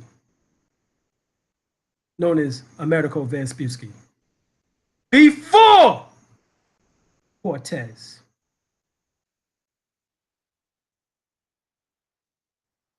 The Miseducation of a Negro. People love reading The Miseducation of a Negro, but don't read this part here. Much about a name. Much ado about a name. What it says. What it says. Well, let's see. I'm gonna go out of this right quick because we got to read this. So, right here. A participant who recently attended a historical meeting desired to take up a question as to what the race should be called. Africans, Negroes, colored people, or what? This is the same shit we asking now. And this was what Carter G. Woodson was going through back in the goddamn 1920s and 30s. With the book, The Miseducation of a Negro. Now, if you don't know, Carter G. Woodson was the second graduate of Harvard University behind the first graduate of Harvard University, which was, quote unquote, W.B. Du Bois. But Carter G. Woodson wouldn't play the game and be a sellout Negro.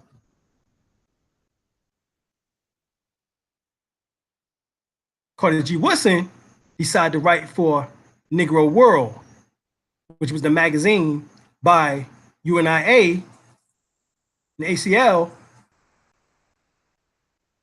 under Marcus Garvey, Mosiah Garvey, along with J. Rogers, who also wrote for the Negro World. And even his teacher, Marcus Garvey's teacher, and the teacher of Prophet Noble Drew Ali, Deuce Muhammad Ali, came to America and wrote for the Negro World, as Marcus Garvey did earlier in his early years, wrote for Deuce Muhammad Ali's paper. But here it says the word Negro or black is used in reference to this particular element because most people of native African descent approaches this color. The term does not imply that every Negro is black. And the word white does not mean that every white man is actually white. Negroes may be colored, but many Caucasians are scientifically classified as colored. See, this is why the question is asked in the Nation of Gods and Earth and in the Nation of Islam. The second question, who is the colored man? And the colored man is the white man.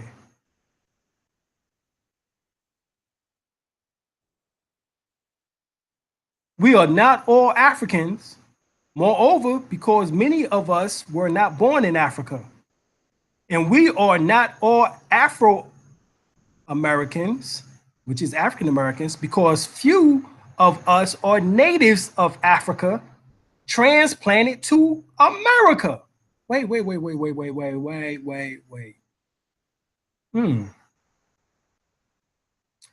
Why isn't Carter G. Woodson talking about the slave trade in this regard? Because there's something wrong, because he said we are all not Afro-Americans because few of us are natives of Africa transplanted to America.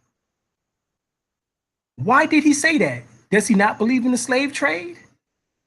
Or is he talking about the vast amount, as the Empress told us, 85% of us did not come from Africa. So if you have 15% that came recently from Africa and they mix in with the 85%, you don't become the least, the minority.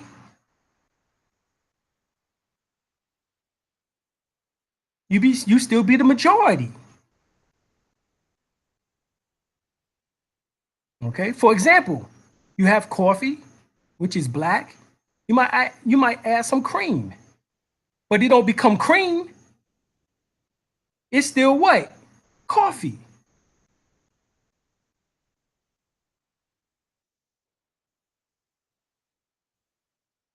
Okay, so once again, we're gonna read this one more time, because see, this is the miseducation of the Negro. Carter G. Woodson, Dr. Carter G. Woodson, this is what he says. We are not all Africans. Moreover, because many of us were not born in Africa.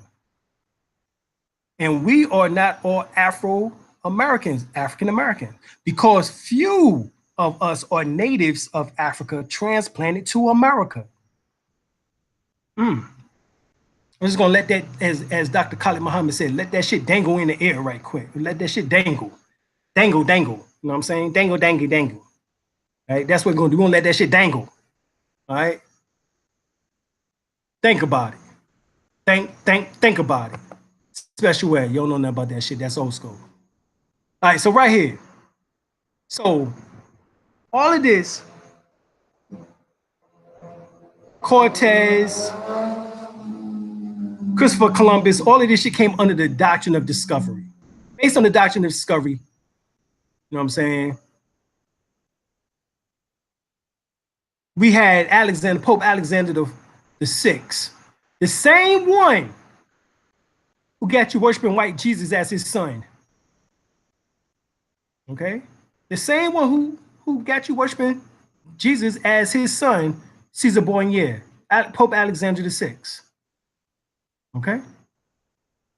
Heard of Columbus' successful discovery, he promptly issued the Inter Cetera Bull on May 3rd, 1493, in which he declared that the Catholic faith and Christian religion be everywhere increased and spread, and that barbarous nations be overthrown and brought to the faith itself.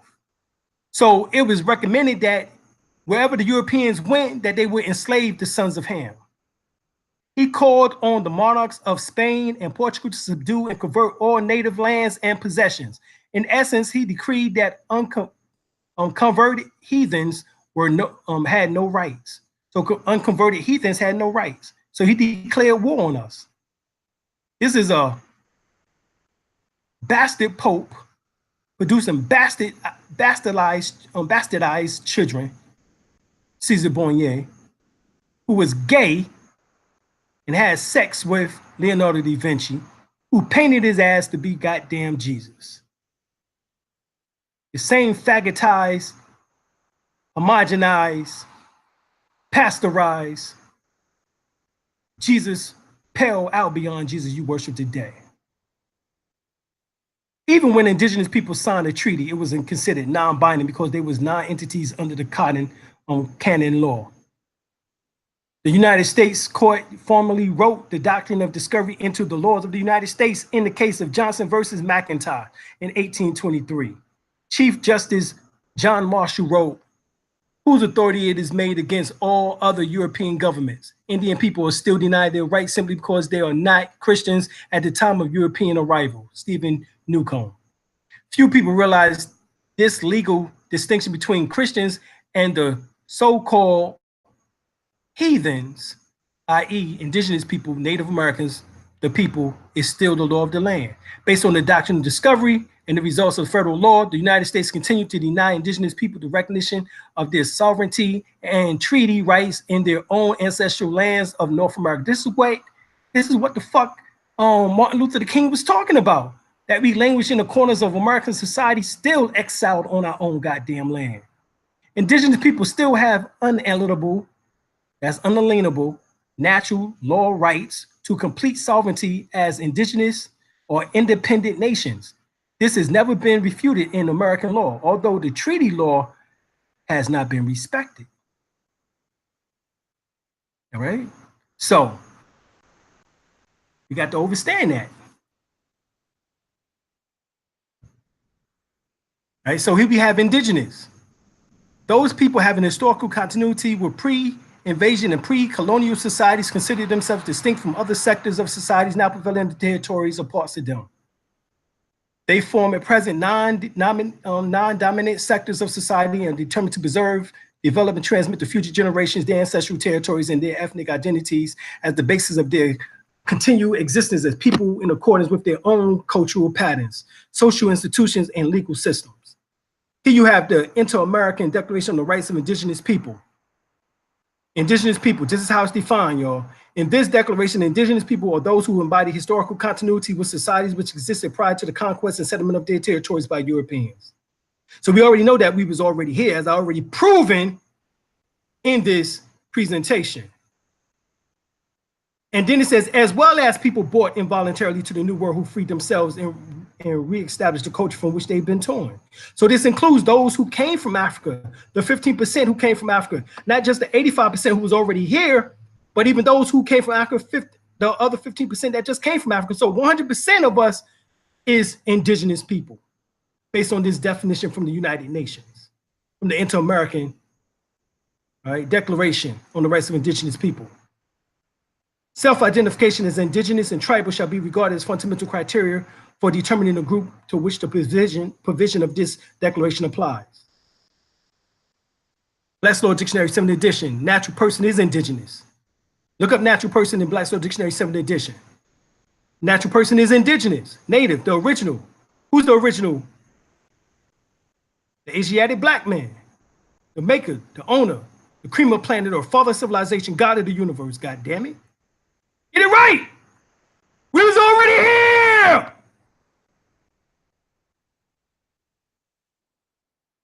The original or natural inhabitants of a country or relating to birth, natural child. Within the words indigenous is the word gene, which means to give born, birth, or freeborn.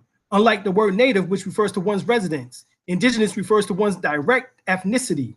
This is why we like the word indigenous even better than native. Natural person, a human being as opposed to artificial or fictitious persons, such as corporations. The phrase natural person does not include corporate entities, but the phrase person without qualification may or may not include artificial persons, depending on the context. Thus, the phrase no persons in the 14th Amendment Equal Protection Clause has been held to include natural and artificial persons. It's through the 14th Amendment that they made you into an artificial person, if you accept it, even though the 14th Amendment was never fully ratified. The same phrase, no person in the 5th Amendment privileges against self-incrimination clause has been added to include only natural persons and no corporations, since the privilege is personal and may not be asserted by an artificial person. Barron's the 3rd edition. So you want to be in full life, continuing in both physical and civil existence. That is neither actually dead nor civilis mortuus. You're not civilis mortuus. You don't want to be civilist moral too. This is what Martin Luther King was fighting against. This is what Malcolm X, El Hajj Malik Al-Shabazz was talking about. Civil rights or human rights. You're only going with civil rights that's under the Uncle Sam's jurisdiction.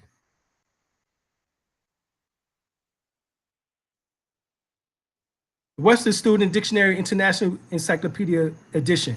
Native is born or produced in the region or country in which that one's live. Indigenous, or one pertaining to one's birth or its place or circumstance, natural rather than acquired. Inborn of or pertaining to original inhabitants, usually applied to non-European peoples.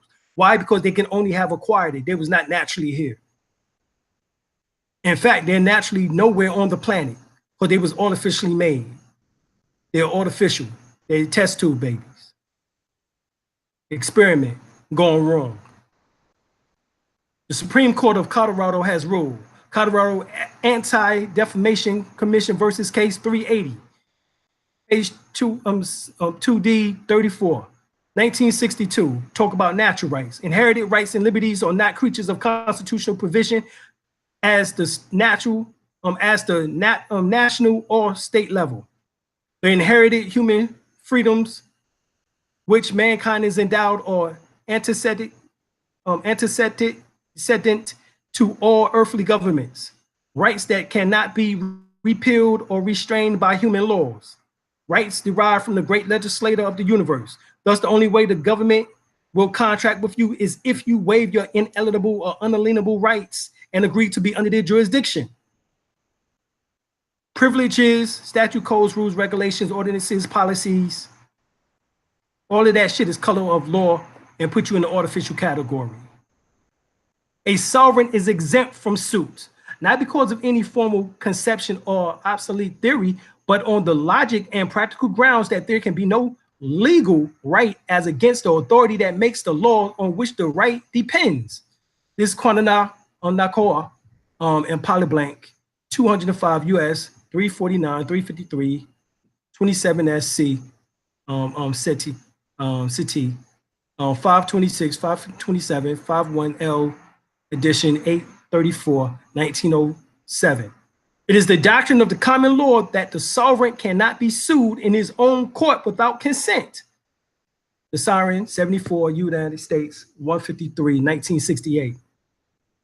No action can be taken against a sovereign in a non-constitutional court or either the United States or the state courts or any other action considered the crime of barbarity. Barbarity is the offense at common law. State versus Batson, 17 SE, 2nd D, 511, 512, 513. So natural person equals sovereign. So when you declare your nationality and come back under natural rights as a natural person, you become the sovereign. Malcolm X speaks on civil rights versus human rights. We went over this already. Human rights comes before civil rights. You can never get civil rights until you have human rights. Human rights, all right? Malcolm X goes on and says, convinced that it is the inalienable rights of all our people to control our own destiny. Persuading that the Charter of the United Nations, the Universal Declaration on Human Rights, and the Constitution of the United States and the Bill of Rights are the principles in which we believe, and that these documents, if put into practice, represents the essence of mankind's hopes and good intentions. So we must take it out of the hands of the United States government. And the only way we can do that is by internationalizing it and taking advantage of the United Nations Declaration of the Rights on Human Rights and the United Nations Charter on Human Rights, all right? And that of the ground brings it into the United Nations before a world body wherein we can indict Uncle Sam for the continued criminal injustices. This is what Malcolm said. So here, the Empress fulfills that, and she goes into the United Nations. And the Washington deduct the Manya New Ayat, oldest indigenous people on earth, as we will call. According to the Black's Law Dictionary, 2nd edition, citizen, all natives are not citizens of the United States, the descendants of the Aborigines. Remember, who are the Aborigines? If you don't know, go back to the beginning of this video and find out. These are the indigenous people who was already here. And those of African origin are not entitled to the rights of citizens. That Constitution does not authorize any but white person to become citizen of the United States, and it must therefore be presumed that no one is a citizen who is not white. Therefore, it is a marked difference between citizenship and heritage. Well, the Empress goes on and tells you in the Inner City Plow, right? She says it right here, is that the Louisiana Purchase, in which her people are identified as the ancient ones, the Empress say that their land was never included in any land deal and that it was not part of the Louisiana Purchase when sold by Spain to France, nor was it bought in 1803 when France rolled it over to the United States of America. She writes, President Thomas Jefferson was well aware of this fraudulent land deal and stated his sentiments at the time. In truth, the land spoken of has never been part of the United States of America. It has always belonged to the ancient ones. This sounds like the same land President Lincoln, Abraham Lincoln, was going to return to the Moors after slavery. Right? So what happened? Well, they assassinated Abraham Lincoln, right? And then we were murdered by the tens of thousands, enslaved and ran off our land, and the names were changed to hide the truth of their history. The Washita became Washington, and the Turnica became Turner. So the Washita and the Turnica, which is Washington and Turner families, carried the imperial bloodline. After the United States came to the land, these names were altered to Washington and Turner. They also changed the spelling of Washington or Washita to Oshita or Washita, a European misnomer that retains the pronunciation of the original name. Several derivatives of this name, such as Wachachinchi or Washachachin, Wichita, Utah, Etowah, all of that is from Washita. Colloquially has come to mean ancient ones or the black ones. Right, this was the turn of the serpents of wisdom, the ancient ones, the black ones, the Moors. Clearly printed on the original map of the Spanish land grants, the river named Rio Negro, River of the Blacks, is simultaneously labeled Rio Washita, the River of the Washita. In the Egyptian Kemetic Hieroglyphic Dictionary, Washita appears as Washeta, and Septa, Septi, which becomes Shabazz. Pre-Mayan spelling in our original Mu language was Ushaktong or Washitong. All right. So what is this property that the Empress is talking about? What we're talking about, the Louisiana proper, not Louisiana Purchase, because it was never purchased, as we already read. Consists of the states Montana, North Dakota, South Dakota, Wyoming, Minnesota, Nebraska, Colorado, Kansas, Iowa, Missouri, Arkansas, Oklahoma, Louisiana, right? Texas, Alabama, Utah, New Mexico, portions of even so-called the 13 colonies, all the way up into almost the whole of Canada and even parts of Florida.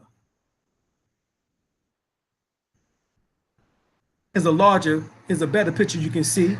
This is from an 8th grade notebook, workbook, or history book, social studies book, whatever you want to call it. And it shows you all the way up from out of Louisiana, the Louisiana Purchase. And actually it's fuller than this, because it goes called the Seminoles was in Florida region, and Alabama was the creek. So all of that right there was all up in there too. So here we have the grant, the land grant that the Empress is talking about, of that land deal that is never sold or bankrolled over to the United States. This is a proven fact. Here is the land grant right here. Get the book, The Discoveries of America, an Outgrowth of the Conquest of the Moors by the Spanish or Spaniards. Where that came from? Well, remember, we told you about the doctrine of discovery of Pope Alexander VI. He commissioned the Spaniards, the Portuguese and Spaniards, to go forth and conquer the Moors. But what it says, the discovery of America and the outgrowth of the conquest of the Moors. The Moors are the discoverers of America, as we showed you already. And so the Empress took that back by going into the United Nations and making us a nation once again. The Washita deduct the money nation on the Washita. All right. She says one nation cannot make laws in another nation. One nation cannot make laws on another nation's land. One nation cannot steal or sell another nation's ancestral artifacts and property, then flood their sacred places with indigenous people lands that have always belonged to their ancient ones, who is protected by treaty signed by the protector or protectors. It is further proclaimed that all indigenous sacred sites and grounds shall be returned to the descendants of the ancient inhabitants to ensure preservation. But it's further proclaimed that I would take all indigenous nations, tribes, communities, and villages with our land, river, and wildlife under the protection of the empire, wash or deduct the money. And it's further proclaimed that the 13 United States, and the United States of America must make fair and just compensation for the depossession of our people and the unauthorized occupation of our lands, commencing with the first part to be paid 80 quadrillion non-counterfeit USD each year for 194 years. This being, now this was back in 1997. All right, so we count from there, it goes up to more than 194 years. But this being the third and final notice of the outstanding debt of the 13 United States, and the United States of America, based on the claim filed that is yet to be settled or relieved. Be it further proclaimed that this proclamation be sent to the governments of the 13 United States, the United States and the United States of America, as well as the governments of the member states of the United Nations and the non-governmental organizations concerned. Therefore, it is now proclaimed in legal session convened this fourth day of the second month of the 1997 of the Common Union, Common Era. And as you see here, this is the signature of Verdiasi Tierra, Washington Turner, or Turnica Gaston L. Bay. All right.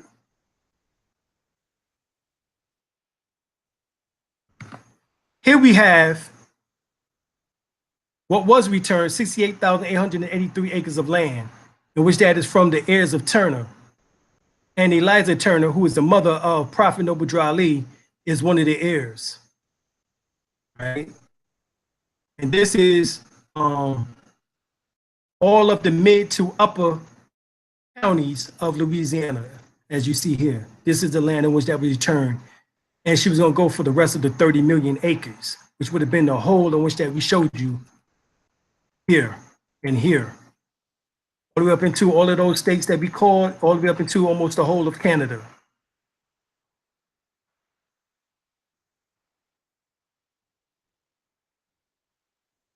All right. The Turner heirs versus the United States and how we won that case. Right. And if you notice, you go over here to the last paragraph and it comes down, hereby ordered and adjoined a judge and decreed that the petitioners, Sarah Turner, Eliza Turner, Henry Turner, and George W. Turner are the true and lawful owners of and have good title against the United States, the defendants in and to all the land and hereditaments claimed by them in their raid petition, which lands are described as follows on the map of survey executed on the 27th March, 1820. All right, so we won the case against, all right, the Turner heirs versus the United States. So you have the heirs of Henry Turner versus the United States, Henry Turner versus the United States. You have the King versus the United States, and eventually we won. All right, we won. There are 10 essential maxims or precepts in commercial law. In commercial, truth is sovereign. There is one that is the most comfortable maxim one can have, yet foundation for a peace of mind in your security, your capacity to win and triumph to get remedy in this business. Truth is sovereign, and the sovereign tells only the truth. Your word is your bond. If truth were not sovereign in commerce, i.e. all human action into reactions or relations, there would be no basis for anything, no basis for law or order, no basis for accountability. There would be no standards, no capacities to resolve anything. And this is what we have right now in this government that we're seeing under the Trump administration. It would mean anything goes and every man for himself and nothing matters. It's worse than the law of the jungle. Commerce, to lie is to go against the mind. All right, that's what that means. So, all right, so in commerce, truth is sovereign. And truth is expressed in the form of an affidavit. We keep telling you this over and over again. You listen to these damn Negroes and these fake ass Moors, dirty Moors out here talking about you don't need no paperwork. They don't know the law. The law tells you that truth is expressed in the form of an affidavit. An affidavit is your solemn expression of your truth. In commerce, an affidavit must be accommodated or occupied and must underlay and form the foundation for any commercial transaction whatsoever. An affidavit is a two-edged sword. It cuts both ways. Someone has to take responsibility for saying what the real situation is. All right. An unrebutted affidavit stands as truth in commerce. Claims made in your affidavit, if not rebutted, emerges as the truth in the matter. He who does deny admits. An unrebutted affidavit becomes the judgment in commerce. All right? There is nothing left to resolve. Any process in a court, tribune, or arbitration form consists of a contest or a duel. And the commercial affidavits within are your swords. That's what you battle with, is your affidavits. And the so-called, if you put in your affidavit, the judge is supposed to be the referee. He ain't supposed to teach no goddamn law from the bench. The damn DA or assistant DA is supposed to rebut your affidavit. And you go back and forth with point by point. And whoever wins is the one who continue writing the information on the affidavit. The one who loses is the one who acquiesces, no longer answers. This is the importance of nationality. So your nationality must be on an affidavit, must be by way of an affidavit. That's how your truth is expressed. And your nationality, the quality or character which arises from the fact of a person belonging to a nation or state. Nationality determines the political status of the individual, especially with reference to allegiance. But you want to remain, most of you Negroes just want to remain stateless, have no state, lacking the status of a national, a stateless refugee. You'd rather just stay that instead of putting your affidavits together. And you need your affidavit of nationality, your affidavit of status, your affidavit of truth, your affidavit of facts, your affidavit of revoking power of attorney, your affidavit of common law name correction, your affidavit of common law non-taxpayer status or forms and witnesses, your affidavit of denial of corporate status, and your live claim birth or baptismal record, and your nationality card. These are the things that you need in your reclaiming or your proclaiming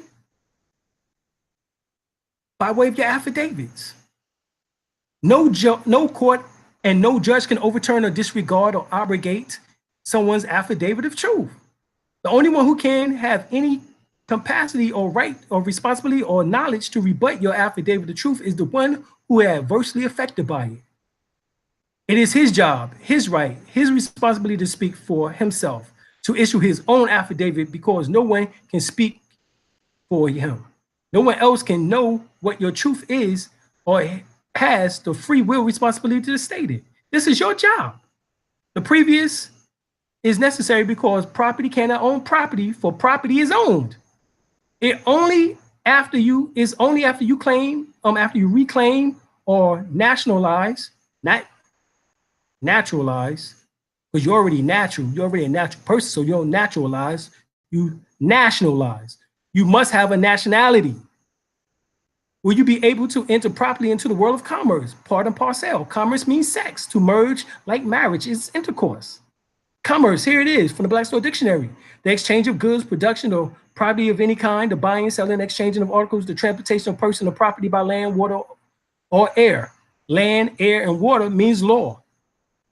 Land, air, and water. Land, air, and water is law. L-A-W. Get it? Law. Land, air, and water is law. Intercourse by way of trade. See, that's intercourse by way of trade. So for you to have intercourse, you must be a natural person to have intercourse properly. You know what I'm saying? But see, some of y'all like all that artificial shit, artificial ass, artificial tits, you know, artificial lips, you know, all that artificial shit. Y'all turning yourselves into artificial fucking people, eating artificial food. GMO food, artificial persons. That's what you become. Person created and devised by human laws for the purpose of societies and government, as distinguished from natural persons. Corporations are examples of artificial persons. But now are soul persons. Because you made yourself artificial. Blackstone Dictionary, you made yourself civilist mortals, civilly dead, dead in the eyes of the view of the law, the condition of one who has lost his civil rights and capacities and is accounted dead in the law. This is what Martin Luther King was fighting for you to get civil rights. But he was fighting in the wrong arena under the jurisdiction of the United States. That's why he was getting our ass handed to us. This is why Malcolm X, Malik al-Shabazz said, no, we need to take him to the arena of the human rights. Tom Joyner interviewed President Barack Obama and on the Tom Joyner Morning Show and greeted him by saying, "This is our first Black president of the United States." And Barack Obama replied, "Tom, I don't look at myself as the first Black president because the word Black has no standing at law." Barack was already trying to tell you, goddammit. He's a goddamn constitutional lawyer. Black's Law Dictionary. Black person according to the Constitution and law must be taken in its generic sense as contradiction from white. Rice versus Gunloon. Negro. The word Negro means a black man, descended from African race who does not commonly include a mulatto. So in order to include a mulatto, they did the word colored. By common usage in America, this term is now phrased colored person, the colored race, the colored man, and the like is used to designate Negro and person of African races, including all persons of mixed blood descendants from Negro ancestry. All right. Then you got colored. In appearance, semblance, a simulacrum, distinguished from that which is real, a prima facie or apparent right, hence a deceptive appearance, a plausible, accepted, assumed exterior, conceal a lack of reality, a disguise, or pretext. Well, goddamn, you come down and it says what? The word also means the dark color of the skin, showing the presence of Negro blood, and hence it is equivalent to African descent or parentage. Johnson versus Board of Education, Wilson County. Ain't that some shit? So your melanin is equated to distinguished from that which is real.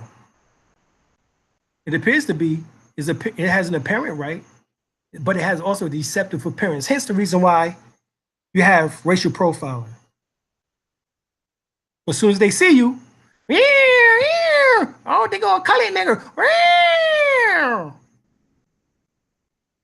They come and get your ass because there's a lack of reality, a disguise. It's a disguise. You must be getting ready to do something. You must be getting ready to do something.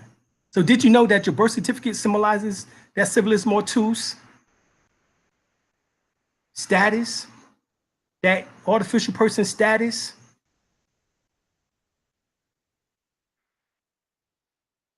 When you was born, your parents registered you with the government as a corporation or artificial person by receiving and signing a birth certificate. In a few years, your corporation will receive a tax identification or taxpayer identification number or your social security number, TIN.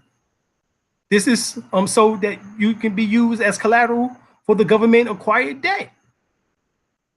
This is why on your live claim birth or your certificate of live birth, you have the bond number. And right below that, you have the American Banknote Company, some type of banknote company, because that is a bond. Hence the reason why you have a bond number. On the back of your social security card, ties you back to the banks, the 12 banks that I've told you about before. You go back and watch my Wizard of Oz joint. Happens to be the same number that is tied on the front of the dollar bill and the money as it correlates to the Pacific Bank. E here is Richmond, Virginia. So the original Social Security card was designed by Fred Hampel of Albany, New York, 1936. The creation of the Social Security account is known as the CTQ trust, which refers to the beneficiary having an equitable interest in a trust. With the legal, now what is the trust? The trust is the birth certificate. Birth certificate is the trust. All right, which ties back to the Constitution. I won't get into that right now, but it's the legal title being vested in the trustee. Green versus Underhill. The IRS is the accounting and collection division of the International Monetary Fund, IMF, the bankers and who the company owes money to. They are the ones who enforce and oversee the bankruptcy of the company. They are really not your enemy. They are only doing what they were hired to do, and that is to keep track of the bankruptcy of this company. It is imperative that we know how to use them to our advantage, as they can be a tremendous resource for us. Your exemption is the bridge between the private side and the public side. The front is the public side, which is your employee's identification number, and the back is your prepaid levy bond number, called your IMF number, which ties you back to the 12 for the Reserve Banks. One of the 12 for the Reserve Banks, A through L. Black's Law Dictionary, not only are you civilians more tools and you artificial person, you are a dummy, you big dummy, as I told you about before. One who holds legal title for another, a straw man. So a straw man is a dummy. All right, they showed you that in the Wizard of Oz. A dummy is also an adjective: sham, make believe, pretend, imitation.